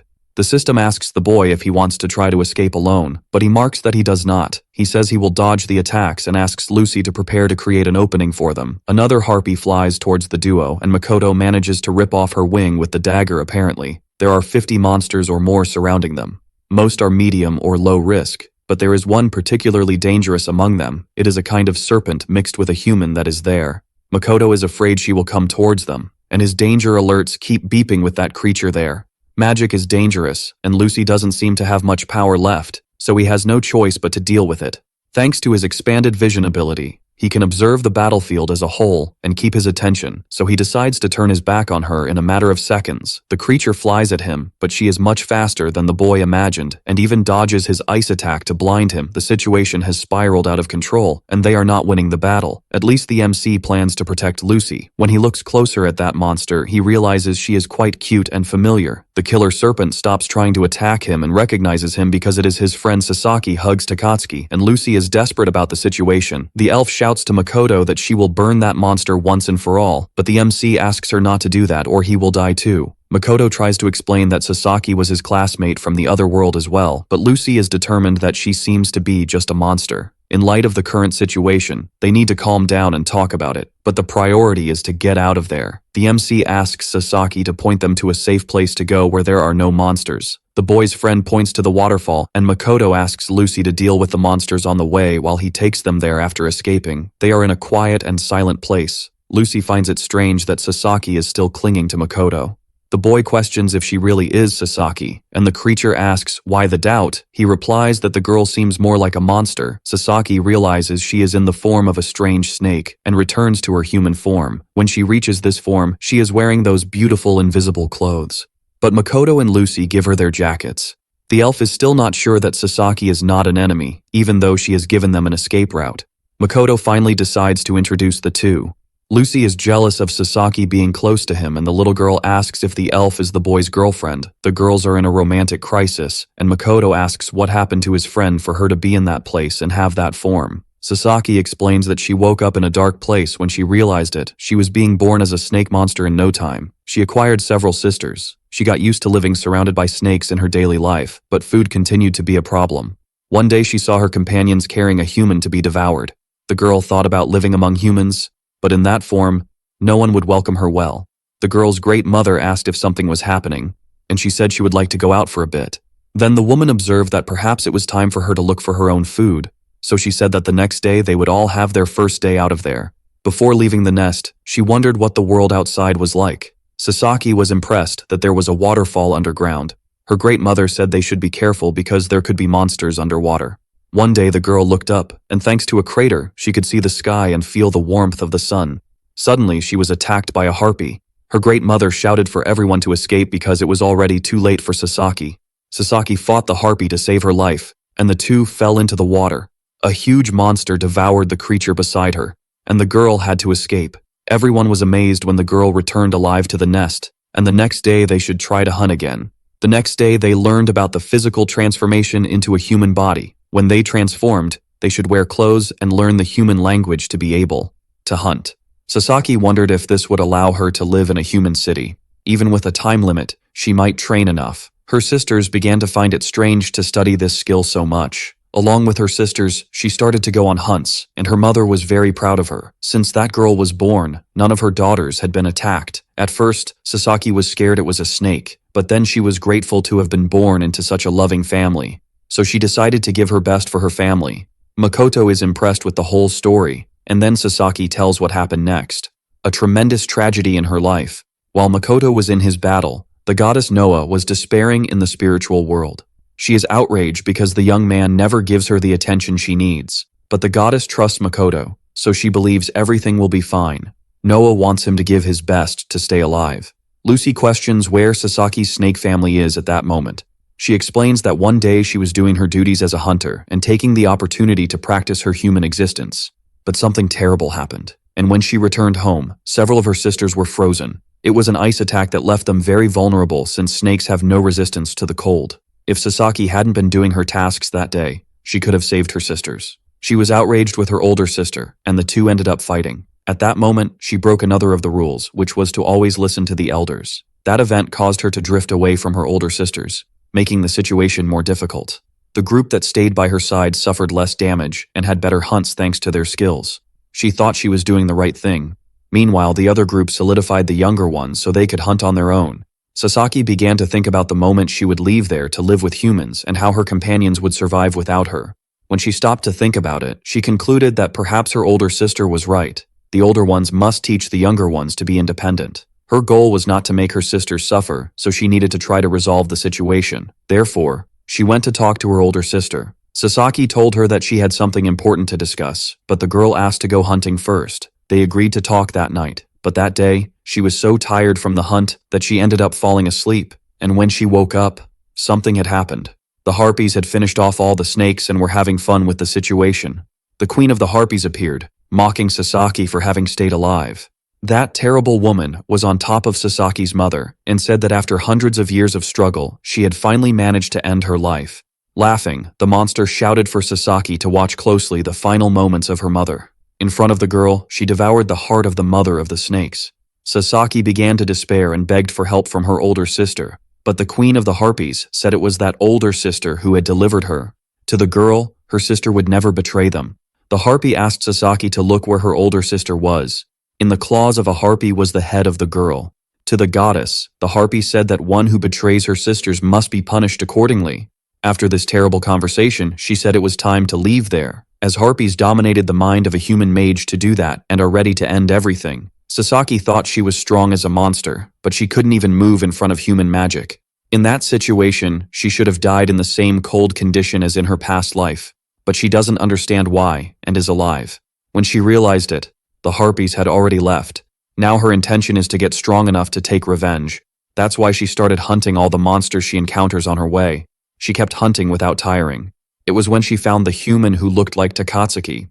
Lucy is moved by the whole story and says they can help Sasaki face her enemies. Makoto thought when he arrived in that world that he had been the most unlucky reincarnated human, but it seems Sasaki had it much worse. Compared to Sasaki, his life is a boring game, and he asks what his childhood friend would like to do. Sasaki says she wants revenge for her family. The MC remembers that his friend has always been like this. Once she puts an idea in her head, she can't get it out. Lucy says she will help too, and Makoto comments that he wouldn't leave Sasaki behind since they are friends. The MC says that now that they have come to an agreement, they need to try to get out of there because Fujian must be worried, and the guild might have information about the harpies. While the girls get excited to leave, Makoto remembers to thank his goddess Noa for the help and the reunion with his friend. Noa asks Makoto to be careful around there. After that, Sasaki guided them to the upper part of the dungeon without them encountering any other monsters. When they realized it, they had returned to the high level where the waterfall was without problems. At home, Fujian feels sad for having run out and left his friends behind. Nina tries to comfort him, saying that they will both be fine. Suddenly, Makoto arrives at his friend's door, accompanied by Sasaki and Lucy. The appearance of the friend from another world is a surprise, and the MC says they should come in to clarify the whole story. In the end, Sasaki tells her sad story to the other two. Makoto rushes to say they need to find out about the harpy as soon as possible, but Fujian asks them to rest a bit and leave that to him. Nina commits to reporting their return to the guild. After a while, Fujian returns and says he checked at the guild and found a wanted poster. The queen of the harpies and her daughters are wanted with a huge reward. Nina explains that this enemy will be much more powerful than the griffin they defeated. At least the weakness of the harpies is fire magic, and Lucy can give them some advantage. Sasaki gets excited, willing to help as much as she can too. Makoto asks them to calm down for a moment because they first need to find out where she is. Fuji says the guild has no information on the whereabouts of the harpy, and they will have to manage to find her. The MC decides that he will go with Sasaki to explore the labyrinth, and the other two should look for information in the city, but Lucy doesn't like the idea. Nina tries to explain to Lucy that exploring the labyrinth is very dangerous because a dragon could appear at any moment, but the elf is also worried about Makoto. The boy tries to reassure her, saying he can escape easily and has plenty of water available in the labyrinth. Meanwhile, Sasaki is important because she is the guide of the labyrinth since she knows it like the back of her hand. The elf gets jealous and tells Makoto that night they should train together, and the boy agrees, saying her magic will help them, and he is counting on her. The next day, Makoto and Sasaki go to the middle level of the labyrinth to look for the harpies that should have a nest nearby. Observing his friend, Sasaki notices that he is quite excited about the whole situation. The boy apologizes because he should be taking this more seriously, but Sasaki finds it very depressing to be there alone and likes to work in a group. She comments that this is one of her favorite places. It was there that she hunted with her sisters, and it's nice to remember that. Makoto apologizes for making her remember something so painful, but the girl says that now it's different since she has reunited with him. The MC admits he is happy to reunite with his friend. The atmosphere becomes too romantic, and the boy leaves, saying he will talk to some spirits. He remembers Lucy's jealousy and that he can't do anything strange with the girl. Makoto uses his search magic and it suddenly stops working, probably due to the approach of the harpies. When they look ahead, a group of harpies appears and the duo hides. Sasaki is agitated upon seeing them, and Makoto asks her to relax because they need to do everything carefully. The harpies are making a dramatic entrance, and this makes him think that the queen is nearby. After a while, the harpies leave and they come out of hiding. Makoto says it's time for them to go back to train a bit more because if they take too long, Lucy and the others will get worried. Sasaki asks the MC what kind of person Lucy represents to him. The boy explains that she has been his partner for half a year. Sasaki worries that he has formed a partnership with the girl, but the boy explains that he was mostly accompanied by other people on missions. Makoto comments that he spent most of his time adventuring alone and is a professional at hunting goblins. Sasaki starts laughing and says that her friend hasn't changed at all. Then, the boy says that now he is in a team of 3 people along with Sasaki. The boy asks if Sasaki is okay with that and the girl says it's great. Despite this, he still hasn't communicated with Lucy about it, and needs to ask if it's all right. Sasaki observes that Takatsuki has never talked to other girls, but he seems to be quite close to Lucy. The elf shows her new abilities using earth magic.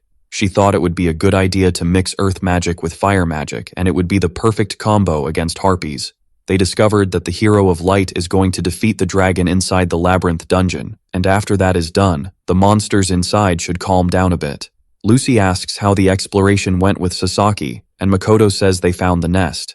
The elf takes the opportunity to ask how the boy's friend is doing, and he says she has calmed down a bit. When they encountered the harpies, she got quite worked up. Lucy is determined to defeat those harpies, and Makoto reinforces the need for a plan.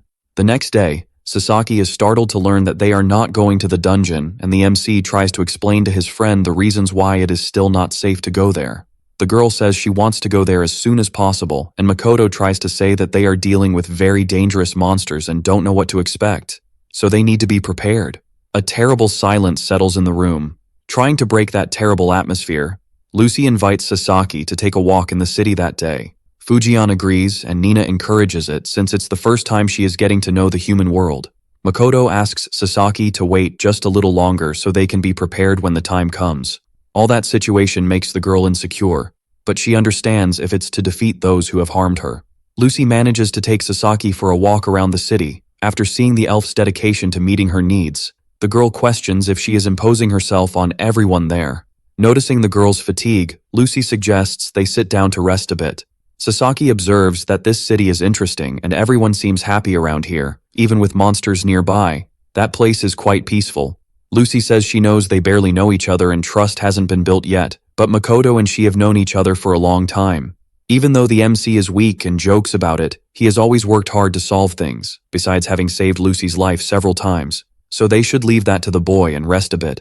Sasaki notes that Lucy is right. Even when Makoto played video games, he prepared a lot before facing an enemy. Apparently, he does the same thing in this world. Lucy takes the opportunity to say that Sasaki doesn't need to treat her with formality because they are friends. The girls talk about how Makoto is in this world.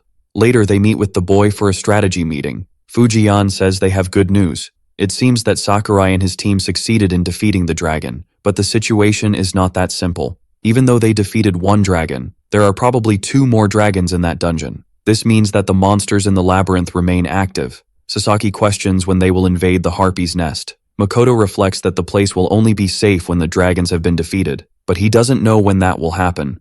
Maybe they could ask Sakurai for help, but the boy is very proud and wants to be the one to help Sasaki, besides not wanting to cause harm or danger to her.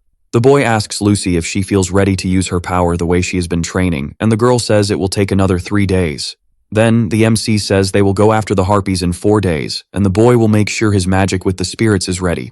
All they need to do is wait for Lucy to finish mastering her magic combo. The group gives their best in the following days preparing for the big battle. Lucy managed to master her combo, and they will set off on this adventure the next day, but Makoto is nervous about the situation. When he sleeps that night, he meets Noah, who is wearing casual clothes. Makoto reflects that when Noah is dressed like that, she looks less like a goddess, but the girl can hear his thoughts and feels uncomfortable.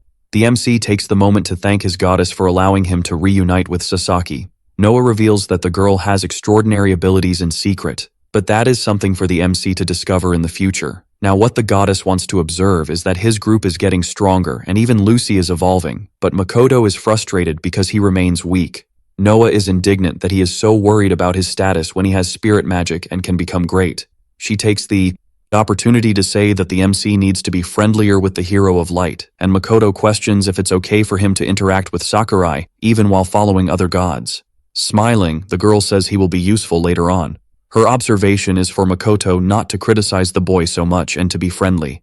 Everyone around him is extremely strong, but he wishes he had more abilities. Noah tries to reassure him, telling him not to pressure himself too much and to relax because things will come naturally. She believes he can be himself and is her most important follower. He shouldn't compare himself to others. Makoto's courage surprises even a goddess, and that can turn failure into success. The two say goodbye, and the MC now has a glimmer of hope. Before they set off, the MC confirms the plan. The elf will open a hole to the dungeon and throw stones at the harpies. Nina and Sasaki will distract them, and he will finish them off with Lucy. Fujian is waiting for new materials to face the queen of the harpies. They go at night to the labyrinth, which is especially frightening.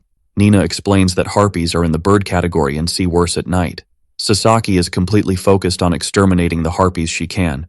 Makoto approaches her, saying he understands that the girl is tense, but she should try to relax a bit. The group prepares and advances to put the plan into action. Makoto uses his geolocation ability to identify the place they want in the dark. For the MC, preparing for a boss battle is fun and heightens the excitement of the situation. Lucy observes that the fog is making visibility very difficult, and Makoto says he asked the spirits to do that in his favor. The duo remembers when they were just two, and Makoto notes that now there are 3 people together. The MC takes the opportunity to ask Lucy what she talked about with Sasaki when the two went to the city. The elf says that Sasaki was impressed with human food because in the world of serpents, there were no treats like that. Then they talked about the MC himself and how he looked in his previous world, and Makoto hopes Sasaki didn't say anything strange to the girl. After that, Lucy told Sasaki how Makoto was in that world, and the boy questions why they talked so much about him. The elf explains that Sasaki wanted to know about that, and she was also interested in the boy's past. After walking a bit in the forest, they encounter the harpies guarding the nest. The MC activates his clarity of mind to avoid getting nervous in that situation and now needs to distract the enemies. He breaks a branch, drawing the attention of the harpies, who become distracted. The boy focuses on hitting the neck and heart of the harpies to annihilate them in 2 strikes. He controls the blood that spreads using the power of water to avoid getting dirty. One by one, Makoto annihilates the harpies that are on guard. The MC calls Lucy and says there's still plenty of time until other guards arrive, so they will be fine. The elf approaches, determined to use as much magic as she can. She lifts several rocks high and covers them with flames. Then she generates a rain of meteors on the ground. Down below, Nina and Sasaki are waiting and see the harpies being hit and falling. The surprise attack from above worked, and now it's their turn to act. Quickly, Nina and Sasaki begin to fight against the harpy, throwing them to the ocean serpent to devour. The girl is doing this for her family and does not plan to let any escape. Even so, the queen has not been seen yet. Makoto and Lucy land down below, and Sasaki asks if any of them saw the harpy queen. The elf gets excited, thinking they might have annihilated her with a surprise attack, but the MC feels his danger detection ability activate, so he shouts for them to look up. The harpy queen is right there, looking at them with a cruel expression. For Makoto, it's a surprise that even Lucy's powerful magic did not hit that creature. It turns out the harpy queen has an excellent shield of protection, and doesn't mind using her own offspring to protect herself with their bodies. Sasaki shouts at the harpy that she exterminated her children and left her with a single survivor. The harpy queen realizes that Sasaki is the survivor of the serpents and says she will have to kill her again. Moreover, she doesn't care how many of her daughters die. As long as the harpy queen survives, others will come. The girl with pigtails observes that this is frustrating, but if they don't defeat that woman, they will never end the harpies. Makoto points his dagger at the harpy and says that if they eliminate her, they will annihilate the species. Mocking him, the queen questions whether the boy thinks he is capable of doing that and then begins to use her voice. Nina screams that this is a magical sound of the harpies, and if a man hears it, he will end up being manipulated by her. But now it's too late, and the queen commands the boy to put the dagger to his own neck, and Makoto does so.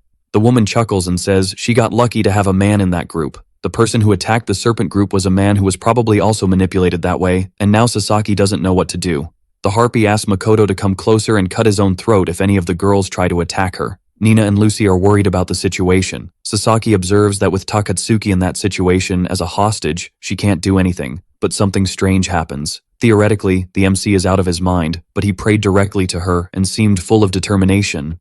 Maybe this means that Makoto is not being manipulated, just pretending. If that's the case, she should just wait for an opening. The harpy queen says she feels sorry for Sasaki, especially for choosing a human man to face her. To a manipulated man, she definitely seems like a goddess. Some kneel immediately after seeing her for the first time. Mocking the MC, the harpy says that Makoto can lick her foot too, and the boy kneels to do so. Makoto extends his hand to the foot of that creature and looks at her, saying that there's no way that terrible foot belongs to a goddess. Then, in a swift motion with his dagger, the boy tears the harpy's foot off. Makoto shouts for Sasaki to act, and the girl realizes that this is her opening. The girl runs towards the monster, but the queen of the harpies tries to hit her. Without hesitation, the MC tears off her hand this time. Makoto tells the harpy not to dare touch Sasaki with that filthy hand. At that moment, Sasaki is avenging all her family that she loved in that world. She plunges her fist into the heart of the harpy. Nina and Lucy are surprised that even with the opponent's fist inside her heart, the harpy is still alive and breathing. Sasaki takes the harpy's heart for herself and asks if the creature will be destroyed if she ends its heart. The girl remembers when that terrible woman devoured her mother's heart. Then she screams that now the harpy will pay for what she did and die. Using her fist, she crushes the heart in seconds. Sasaki is emotional because she managed to do that. Makoto supports her and asks if the girl is okay, then says she did a good job avenging. With that, it's finally over. The pain and heartbreak of Sasaki are gone. The girl shows Nina little stones that came from the harpy's heart when it was crushed. The rabbit explains that they are magical stones that have great value. Sasaki observes that somehow one of those stones makes her feel calm, as if she were home again. Nina comments that maybe that purple stone belonged to her mother, and that's why she feels good like this. Then everyone agrees that she can keep that purple magical stone, and they should only sell the other one. The girls now want to know how Makoto didn't let himself be swayed by the charm of the Harpy Queen. Apparently the magical charm doesn't work on people with a clear mind. Sasaki is grateful to Makoto because he was responsible for her revenge after all. The MC's friend approaches him, grabbing his arm, and the boy notices that she wasn't usually very fond of physical touches. It turns out that after dying she changed her mind and regretted many things. This time she wants to live without regrets. Makoto thinks for a moment and gets confused, questioning what kind of regrets she had besides that one. Lucy interrupts them, saying they should go back home. The group prepares to leave, but Makoto identifies something happening nearby. Apparently there is a battle between humans and monsters in another part of the cave. The hero tries to defeat a dragon. Makoto's group decides to find where those humans are fighting against the monsters. Nina observes that even if they join the warriors, there is no way to resolve the situation, and Lucy suggests using their firepower. However, Makoto says it's not a good idea because it will end up burning everyone. The MC communicates again with the spirits and asks for their help, creating a huge wave of water. The water pushes the monsters down, but keeps all the humans alive and safe. Makoto approaches Sakurai, calling his attention. The hero is impressed with his friend's magic. Sasaki recognizes another classmate in the group. Yokoyama was Sasaki's classmate and sat next to her in class. Makoto asks Sakurai what happened since monsters of that level should be easy. The hero explains that he had to battle some dragons on that floor. Those two were working together, and that is the big problem. Besides that, fighting in that water-filled place is very difficult. While battling, they detected more enemies approaching. Sakurai wanted everyone to evacuate, but the situation got out of control. The hero says that fortunately no one died, but their operation failed this time. Yokoyama observes that the situation would be different if the Great White Sage had been more cooperative. That sage is considered the most powerful person on the continent, and such an incredible person wouldn't easily get involved in a little fight like that.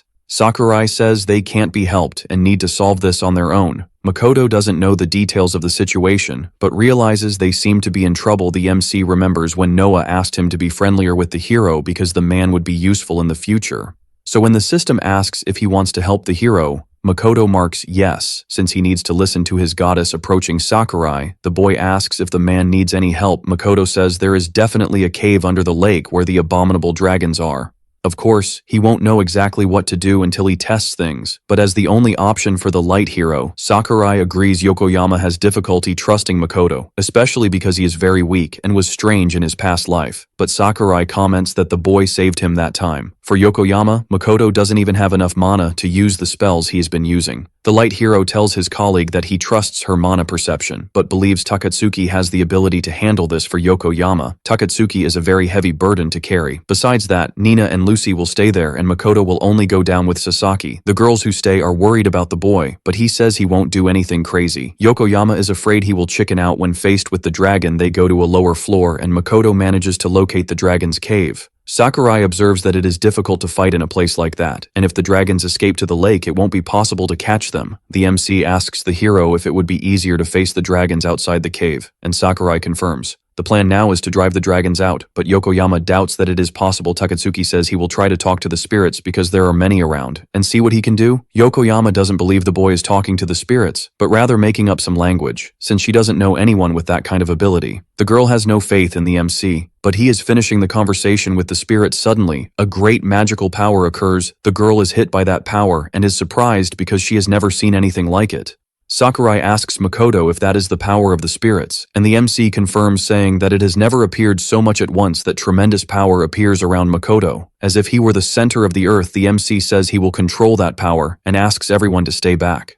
Seeing that situation, Yokoyama doubts that Makoto is capable of controlling that amount of mana, but Sakurai believes in Takatsuki. Even though the girl doesn't understand where he got all the faith he has in the MC at that moment, the dragon appeared right in front of all of them. To help Sasaki with her revenge, Makoto had to spend a lot of time befriending the spirits, but he never needed to use that ability until now. Takatsuki talks to the water spirits saying that there are some really cruel dragons around and he would like to send them away. Sakurai observes that Makoto's power allows him to converse with spirits of the monarch class. Yokoyama is impressed that the boy is talking to dragon kings. The MC's goal is to control that power until the dragons have been sent away. Makoto explains his plan to Sakurai, saying that he will send the 2 dragons away. The water spirits bring the monsters up. The MC asks everyone to leave while he resolves the situation. Makoto asks why Sakurai hasn't left, and the hero says he will use his flying power when the time comes. Then he questions how the MC manages to stay calm, even in front of those horrendous creatures, and the boy says he has a calm mind ability. By that point, the 2 dragons are almost being sent away. The idea is to send the dragons away through the huge hole that Lucy opened in the cave's ceiling. Now the job is Sakurai's, who needs to defeat the enemy. The MC surfs on the spirits heading towards the sky, and falls, grateful for the help. Meanwhile, Sakurai is surrounded by a golden light and receives the blessing of the sun god. To finish his fight, he manages to defeat one of the dragons, but the other flies at high speed towards the city. In the city, people notice that the abominable dragon is advancing.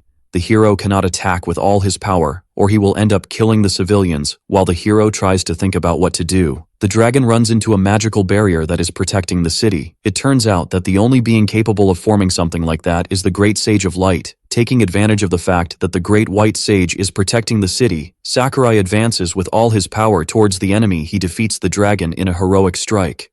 That night, the city was in celebration. Meanwhile, the MC's team is celebrating because Sasaki managed to fulfill her revenge. The girl says she only succeeded thanks to the help of everyone there, and now they want to know what her plan is.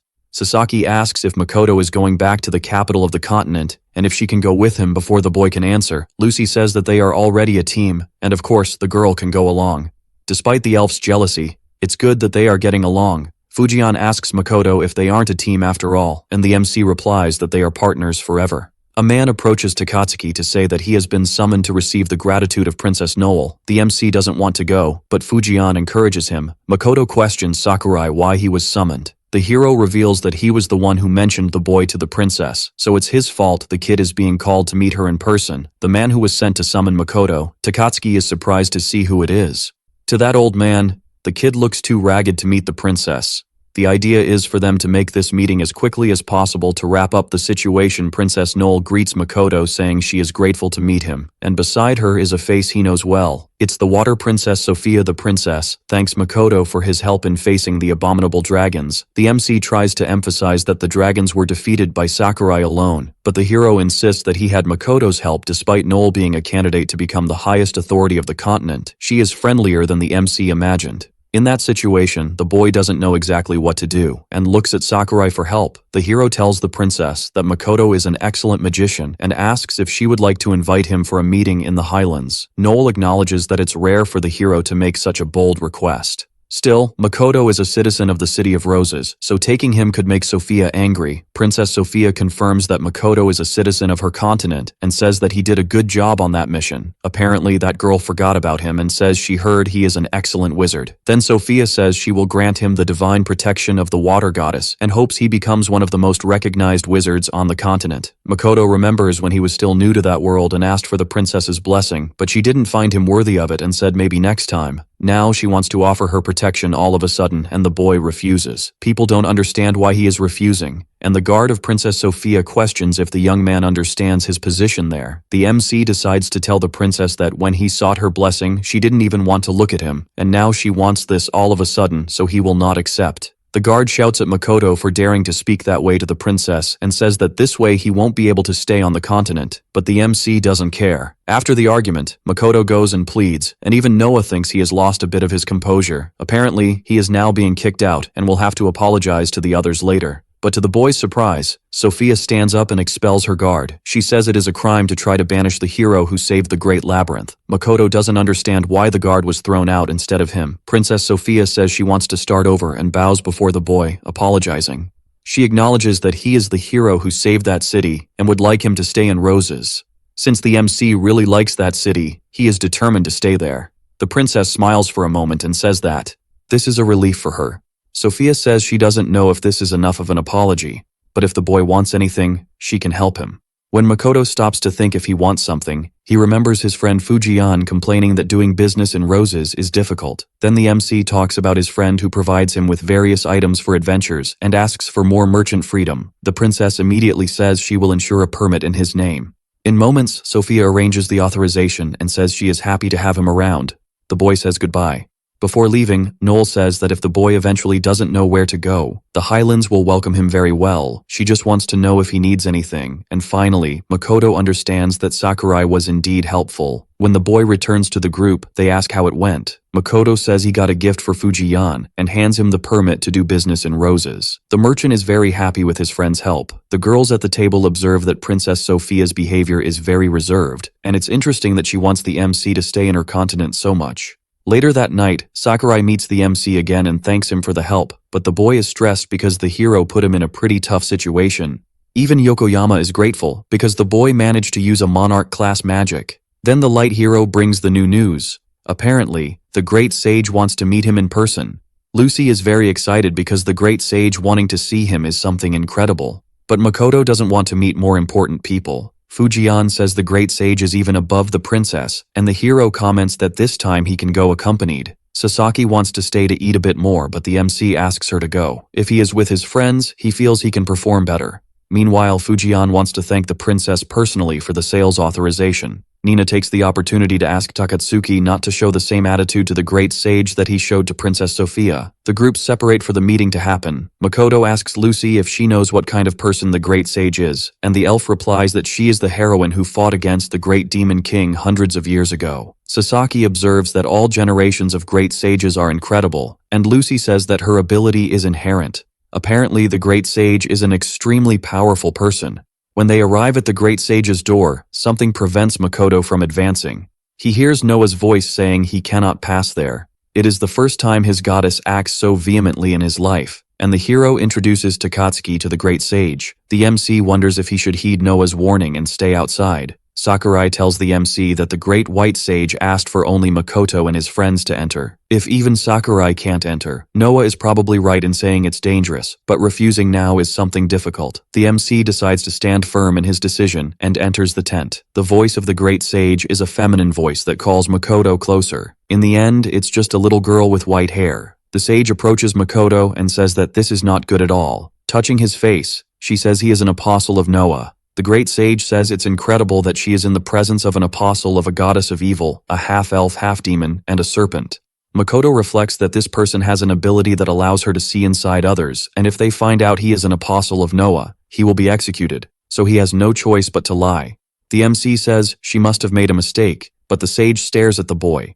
Then she says he doesn't need to be defensive. After all, he helped the hero of light in the end. Moreover, it's hard to find a user of spirit powers, and she was looking for him. Now, they should have some tea together. The girls settle in, and before Makoto sits down, the sage asks him to stay by her side. The little girl serves tea and teleports sweets to the table. Across the continent, people with teleportation magic are extremely rare, and even so, it usually takes a lot of effort, but she did it effortlessly. Sasaki doesn't care, eating the sweet and asking what the sage needs them for. The girl replies that she was just curious. In reality, she anticipated what the MC would do about a year ago. The great demon lord is about to awaken, and they will have problems if they continue dealing with the dragons that way. Makoto drinks the tea, thinking that maybe Noah exaggerated when she said that people there mistreated apostles of evil gods. The great sage says he is the second apostle of Noah she knows, and the boy gets nervous. She fears this might be a misunderstanding. The apostle of Noah from hundreds of years ago was one of the demon lords who followed the great lord and became known as the Mad Hero. Lucy has heard of that hero and explains that hundreds of years ago, he was responsible for killing all the heroes of the kingdom except the one of light, who managed to eliminate him. Now the elf is discovering that this madman had been an apostle of Noah. Makoto is confused because his goddess never told him about that. The great sage begins to say that this apostle was truly mad, and it was impossible to even have a good conversation with him. The MC comments that she talks about it as if she had seen it with her own eyes, and the girl says they all have memories of past sages. The little girl asks if Makoto plans to continue being an apostle of Noah, and he doesn't know how to respond, so he decides to keep pretending he doesn't know what she's talking about and lies. The sage places her hand on the boy's hair and says they can leave that aside then. She turns to Lucy and asks if the redhead has noticed that her body is being burned by her own mana. Although the elf thinks that's natural, it only shows how she has no control over her own power, and the sage gives her a bracelet. Lucy receives that bracelet that calms the flow of mana, and the little girl says it costs the price of a house, so she should be careful. Makoto questions if it's okay to accept that gift, or if a big bill will come in the future. The sage says the great demon lord will undoubtedly resurrect, so they need to prepare all the strength they have. This ends up being an investment. Talking to Sasaki, the great sage explains that she has an incredible transformation power and can shift from human to more complex forms like a dragon. Although the species of serpents has the power to become human, Sasaki's power goes far beyond that, and she has died once and seems to have stayed alive, which probably comes from her gamer action ability, where she has remaining lives. Lucy is impressed that the girl has the power to resurrect a few times. Before they leave, the great sage says that is enough, and when they go to the highlands, they should visit her so she can train them. The demon lord is inevitable, and she is trying to prepare them, but if Makoto turns against them, then the little girl will take responsibility for annihilating each one. The MC tells the great sage that they have no intention of fighting against the great demon, especially since he doesn't have enough strength or a hero who should do that. The girl explains that when the great demon revives, there will be a war between the people living there and the demons, and if they lose, they won't be able to live there. Just before the group leaves, the girl asks them to call the hero of light to come in. When Makoto is about to leave, the wise woman says she hopes he stops being Noah's apostle since doing so will only keep him in misery. In the end, meeting her was very useful despite the conversation about Noah. Makoto apologizes to Lucy and Sasaki for not mentioning that his goddess was evil, but for the girls, it doesn't matter if he continues to be the same as always. The group now decides to return to his city along with Fuji. Makoto reflects that he has already visited the labyrinth and did what his goddess commanded, so the mission has come to an end. But something still bothers him. He knows about the former apostle of Noah, and it seems he never really talked to his goddess.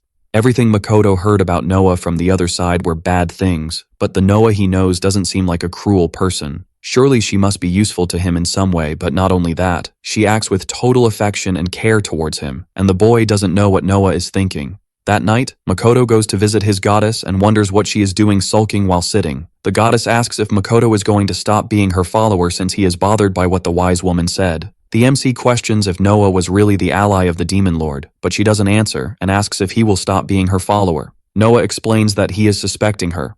The boy says he has always suspected. The girl didn't even want to tell him her name and took a long time to reveal that she was an evil goddess. But as her follower, he needs to know what she desires and what she expects. Noah agrees to tell him everything. One of her first memories is right after the Titan Omiki. Her family of Titans left, and she was completely alone. Since then, 15 million years have passed, and she tried to rescue her friends, until she got trapped in the temple at the bottom of the ocean and couldn't do that alone. Even so, she still wants to rescue her friends, and that is her true desire. Makoto questions why her apostle killed the heroes hundreds of years ago, and the girl says it was a promise from the demon lord to help her save her friends. The creators of the demons and monsters are fighting against the holy gods, but they did not keep the promise. The MC questions if this time she will make him kill heroes. Mocking the boy, Noah asks if Makoto believes he would be able to defeat even one hero, but he acknowledges that this would be impossible. Noah knows that the situation now is completely different from 100 years ago. The girl sees no sense in all those unfounded wars in the name of their gods and says she had hope when Makoto arrived in that world.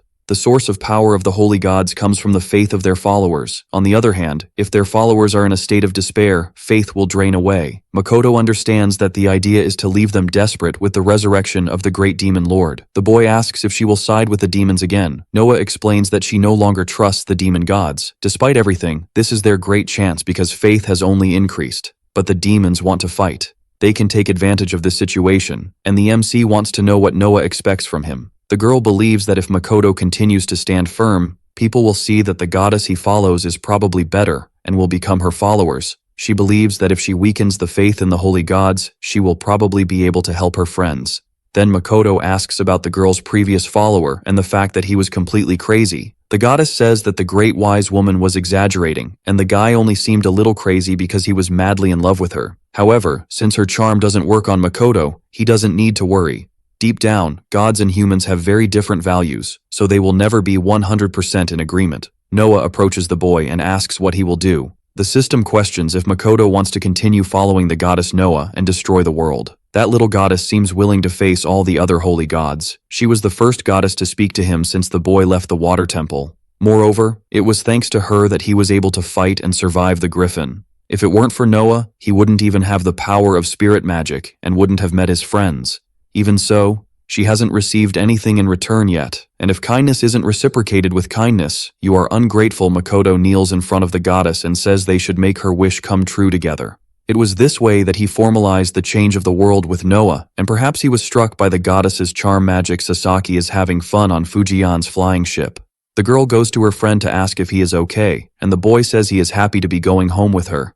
Lucy calls the two, saying that Fuji invited them for tea with sweets and everything. The elf approaches Makoto and asks if he is happy having close contact with Sasaki, and the boy says yes, since she was the only friend he had in the old world. The boy is grateful to Lucy for them returning together. The flying ship gives a slight sway, and Lucy falls on top of the MC, creating a romantic movie vibe there. Sasaki calls the elf from afar, and they go to have tea looking from above. That world seems immense and belongs to the sacred gods, so the territory is an enemy for Noah's followers. Following his goddess makes the MC an enemy of that world, and he has a long way to go, but that's why he will make it worth it. After many battles and encounters in the labyrinth, they return to the city of Macallan. Sasaki gets excited to see the place where Takatsuki lives.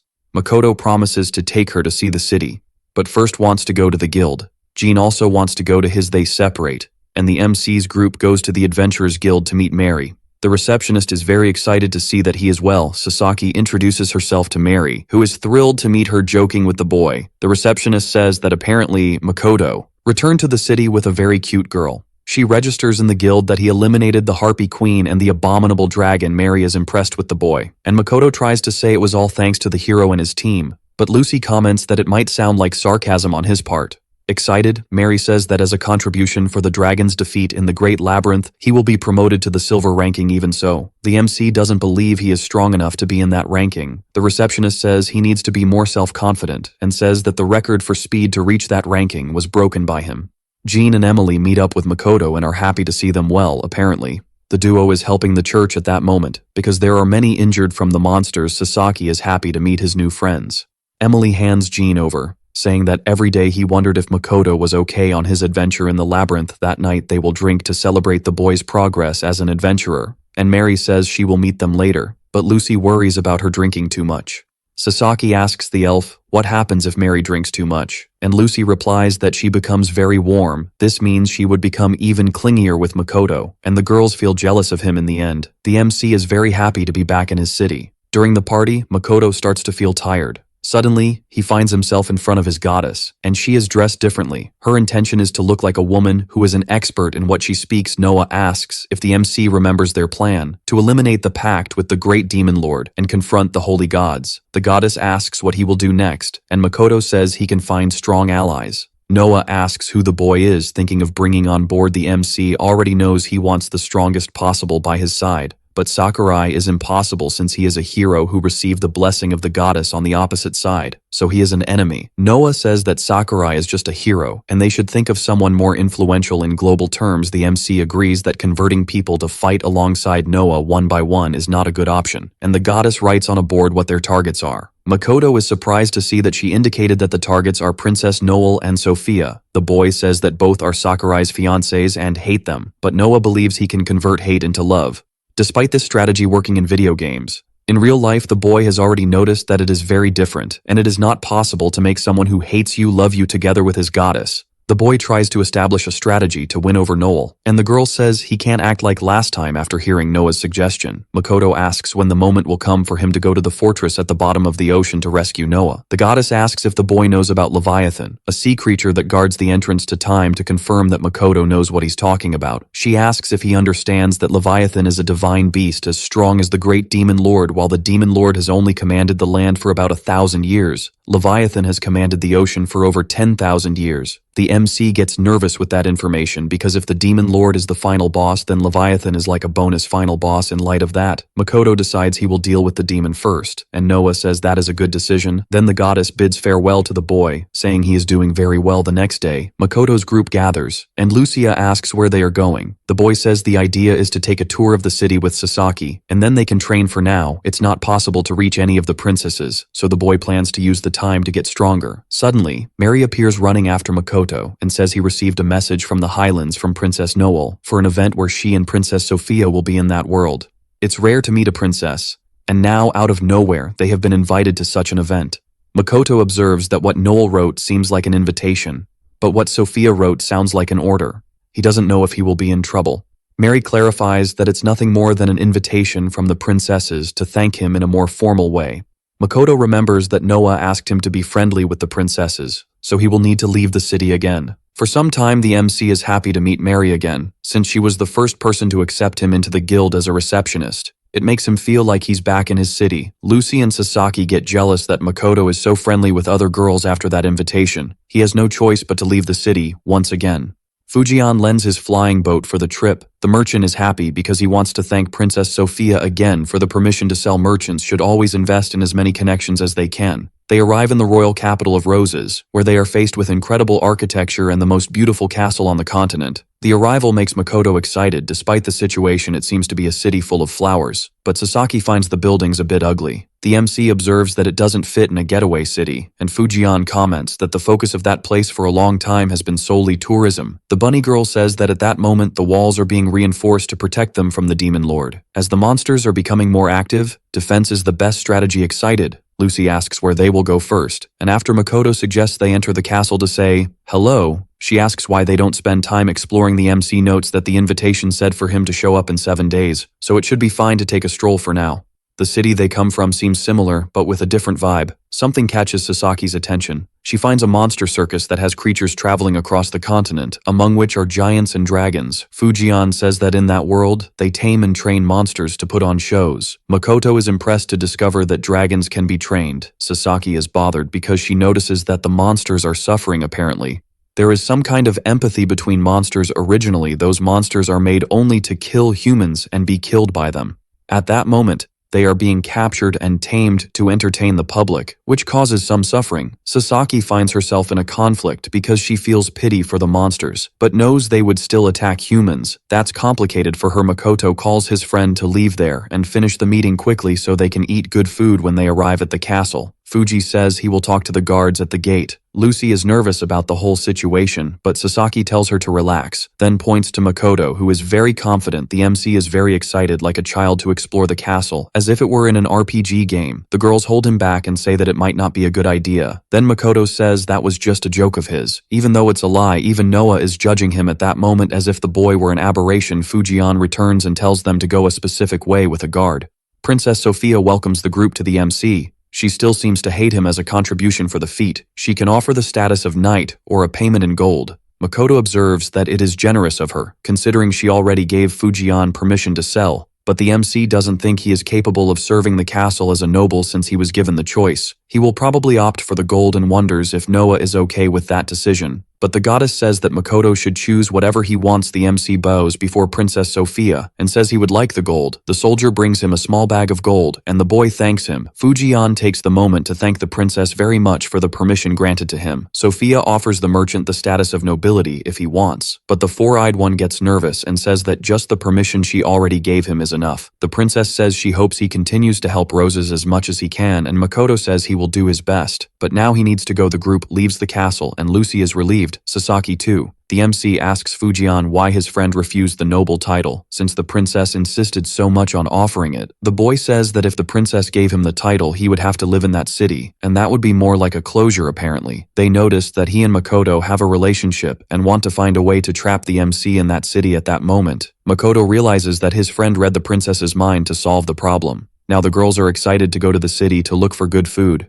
Fujian says he would love to go to the city, but he has to find his merchant guild colleagues, so they should meet again walking through the city. The former guard of Princess Sophia finds Makoto indignant with him pointing at the boy. He asks why he is there. The man with the little mustache says that thanks to the boy, he is no longer a guardian of the princess, but just a simple commander of the knights, which doesn't seem so bad to the MC. The man heard that people from the other city were going there for an audience, but he didn't imagine it would be Makoto. He gives a little smile and says that now the boy has the honor of working as a royal servant. But Makoto says he declined the offer, not caring about the MC's response. He grabs his arm and pulls him, saying he will show him to his colleagues and teach them a lesson in civility. Entering a kind of battlefield, The guard asks Makoto to choose the weapon he prefers, which scares him because it seems like a physical exam. The MC observes that he is not a knight, so he cannot reach the level of those guys, but refusing the situation could make things difficult. He wonders if he could surprise those guys with his spiritual magic, and tries to communicate with those entities but gets no response at that moment. Makoto realizes that there are no spirits around. Noah's voice explains to him that in that capital dominated by benevolent gods, spirits are considered weak. Spiritual magic is the key to the boy's battle abilities. Even though they cannot be attacked by demons there, the boy is not sure about that. Old man Sasaki takes the lead and says that if they want to attack Makoto, they will have to go through her first. The girl introduces herself and says that since Takatsuki is the team leader, she will be his first opponent. The knight observes that the girl is also an adventurer and reflects that it is not fair for a man to fight against her, so he asks one of his soldiers to resolve the situation. The female knight asks what weapon Sasaki will use, and the girl says she will fight with her hands. The woman says that since the little girl is just an adventurer, she will take it easy on her in a matter of moments. Sasaki manages to eliminate the woman, leaving her unconscious on the ground. The head of the guard says that the next should be the night boy, who goes there and ends up getting beaten too. Since Sasaki was born as a serpent of the labyrinth, her strength is much greater than that of a human. Even for a serpent, she was 10 times stronger. This means that those people have no chance against her. Makoto observes and concludes that if the girl hadn't recognized him in the labyrinth, her end would be similar to those guys when only the weakling is left. The girl points at him, saying that now he will be her opponent. Outraged, the man with the little mustache says that Makoto is a coward for letting a woman fight for him, and that is really a good strategy of his. Sasaki begins to use a frightening ability. She questions if that man was the one who tried to intimidate the boy earlier. The girl is using her intimidation skill that makes the enemy hesitate. Makoto observes that she is exaggerating a bit, but the girl doesn't care at all. With a furious look, she says that for bastards like that man, there's no reason to hold back. The ground of the training area starts to crack due to the girl's fury. The girl makes a violent move that she also used to defeat a large number of harpies. Desperate, the MC observes that with that amount of power, that guy is going to end up dying. Someone approaches and asks what is happening. Princess Sophia comes closer and stares at them. Sophia says she is happy to see the traveling adventurers helping her soldiers train, since they are weaklings and need to improve a lot. The MC looks at that guy and feels very sorry for him, as the situation is getting very difficult. It's better for them to withdraw, and the MC takes his girls and tries to leave, but is stopped on the way. Prince Leonard of Roses is excited to meet the adventurers who saved the Great Labyrinth. The boy thanks Makoto for his help and says that as a hero, he should have been responsible. But Sophia asks Leonard not to pressure himself since he is only 9 years old. The MC notices that Leonard looks quite a bit like Princess Sophia, so much so that he could even confuse him with her. But the boy is indignant that the woman treats him like a child trying to show his power. Leonard creates a water dragon, a magic of the monarch class that Makoto didn't know was possible for someone like him to use. Princess Sophia says she understands, and that next time a dragon like that appears, she will consider sending the boy, but for now he needs to relax a bit. Makoto observes that Leonard does not have full control of his magic yet, despite being very powerful, which is a bit concerning and dangerous. Princess Sophia stares at the MC in the hope that he realizes he needs to help in some way. The boy approaches Leonard and touches him, establishing synchronization. He needs to take control of that water dragon, and then does so. The boy hadn't used synchronization since the disaster with Lucy's fire magic. The little prince asks what they are going to do with that pile of water, and Makoto notices that he hasn't even thought about it. Then he creates several magical birds that fly around for Leonard. That is amazing, but Makoto says it's just a cheap little trick trying to get away from that situation. The MC says they are leaving, but again the little prince asks them to wait. Leonard asks the MC to stay to talk with him and wants to invite him to dinner, but Sophia says that probably that group of adventurers already has their own plans. That makes the child sad, who starts to look at his sister very convincingly. Then Princess Sophia invites them to meet them the night of the next day, and for Makoto it's hard to refuse an invitation like that. Apparently even a cold princess like her can have her heart melted by her little brother. They didn't expect to be invited to dinner with the princess, but the girls are happy. Even so, the MC thinks it's just a curious child. A presenter approaches and asks if they want to see the circus, which is the biggest in the continent and a great memory to create. The MC asks what kind of attractions they have, and the made-up man is happy. He asked, then he explains that they have griffins in rings of fire, dancing golems, half-elves and demons working together, but to know the rest, they need to go there. Sasaki and Lucy are uncomfortable with the presence of monsters and half-elves, since they are part of that category. Then the MC declines the offer. The The presenter agrees and says that if they change their minds, they will have a great show the next day. The girls thank Makoto for refusing the invitation. The group moves away to stroll through the city. The presenter who was there is outraged and shouts at them that they are the best circus around and will be present at a huge festival, throwing flyers to everyone in the city. He says he would like to see them at the presentation the next day. Makoto wakes up excited and says they have some free time to hunt goblins, but the girls refuse and say they are fine. Right there. Outraged, the MC says he will go alone, thinking he won't feel lonely, and the girls say goodbye. They take the opportunity to go to a cafe together and do some shopping. Lucy questions what Sasaki used to eat when she was a snake, and the girl explains that she was against the idea of eating humans, so she shouldn't eat anything other than nuts. The girls stroll through the city, admiring things that catch their attention. They try on clothes and do some shopping. Later, the girls go to a cafe for a snack. The elf observes that Sasaki is a really cute girl, and the little girl says she thinks she's adorable too. Sasaki mentions that Lucy has been putting a lot of pressure on herself training at dawn to perfect her magical ability. She says she can't stop, especially because Makoto always reinforces that she needs to practice more, and he continues training even after she faints from sleepiness. On the other hand, Sasaki meets with Makoto early in the morning and even sleeps in the same bed as him, but the girl says nothing has happened between them yet. They are both on the same level at that moment. They are on a team of 3 and both like the same person. Normally, they would want Makoto all to themselves, but this is different. They don't want to gain an advantage over each other or steal anyone from one another. Apparently, they even like each other a little. The girls theorize about the idea of Makoto splitting into 2 and joining both of them, and how that would facilitate the relationship. Nina approaches and asks why they are making such strange expressions in that cafe. Quickly, the bunny realizes that the 2 are talking about Makoto and are interested in him, but since they both like each other a lot, they don't know how to resolve the situation. Nina notices that they are naturally rivals but see each other as friends. The bunny questions what the girls think about polygamy. The question makes both nervous, and women at the neighboring tables overhear and start judging the group. Nina leans in and begins to whisper about the women sitting at the next table and how they got engaged to the same man and share everything with each other. A bell rings, and the bunny says she has things to resolve, so she should come back later. Lucy and Sasaki are left there, dazed and reflective. They both end up agreeing that it's better to accept sharing the boy than to keep fighting. After leaving the cafe, they decide to return to the clothing store to buy the pieces they found interesting. Later, when they find Makoto, he is sad because he didn't find any goblins, but the girls are very excited to go back to the castle. When they arrive for dinner, the food is very delicious.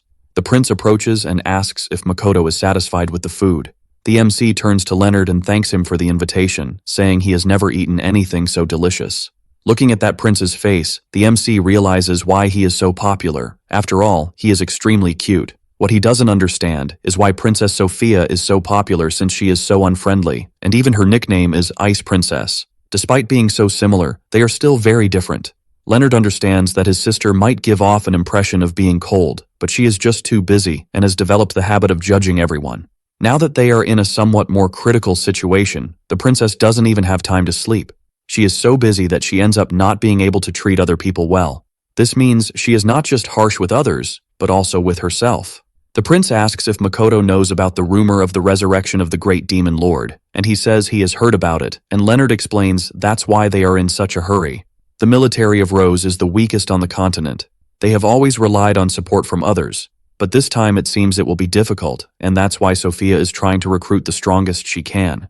The prince says it would be a relief if they had a powerful mage like Makoto by their side. The MC says he is just an apprentice. The little boy is impressed because Makoto has already mastered high-ranking water magic, and he explains that it just takes high proficiency to do that. Trying to think of a better solution, Leonard asks the MC to be his magic teacher for a while. The system asks what the boy's choice is, and he doesn't know what to do at that moment. The boy can stay in the royal capital for some time, but the prince's sister scares him, and he can't even look her in the eyes. Even so, Makoto doesn't know if it's okay to refuse the prince's request. Suddenly, Princess Sophia appears, and Leonard explains that he was asking him to be his tutor. The woman says that Makoto is an adventurer, and that there's no need to ask things of them because it disrupts their work. Besides, they are looking for another more qualified teacher. Grabbing Makoto's arm, Leonard says that the MC is different and can teach him things that ordinary mages cannot. Visibly, the princess is very angry, and then the MC tries to react and says that Leonard is greatly amplifying his magic. But it's nothing special. A noise occurs and a knight rushes into the room saying he has something urgent to report. A horde of monsters has simply arrived in the city. The princess is in complete shock with that information because there should be a magical barrier in the city. The knight says that, apparently, it has been breached and now the priority is to save the residents. Sophia informs that they must notify the adventurers that those who defeat enemies will not only be rewarded, but also those who save citizens. The princess's little brother gets excited about the situation and says he will participate too, because it's unacceptable for a hero like him to hide in a situation like that to avoid problems. The girl agrees that her brother stays with her. Makoto observes that the girl doesn't seem confident in the decision. Leonard takes the opportunity to call the MC to help them too.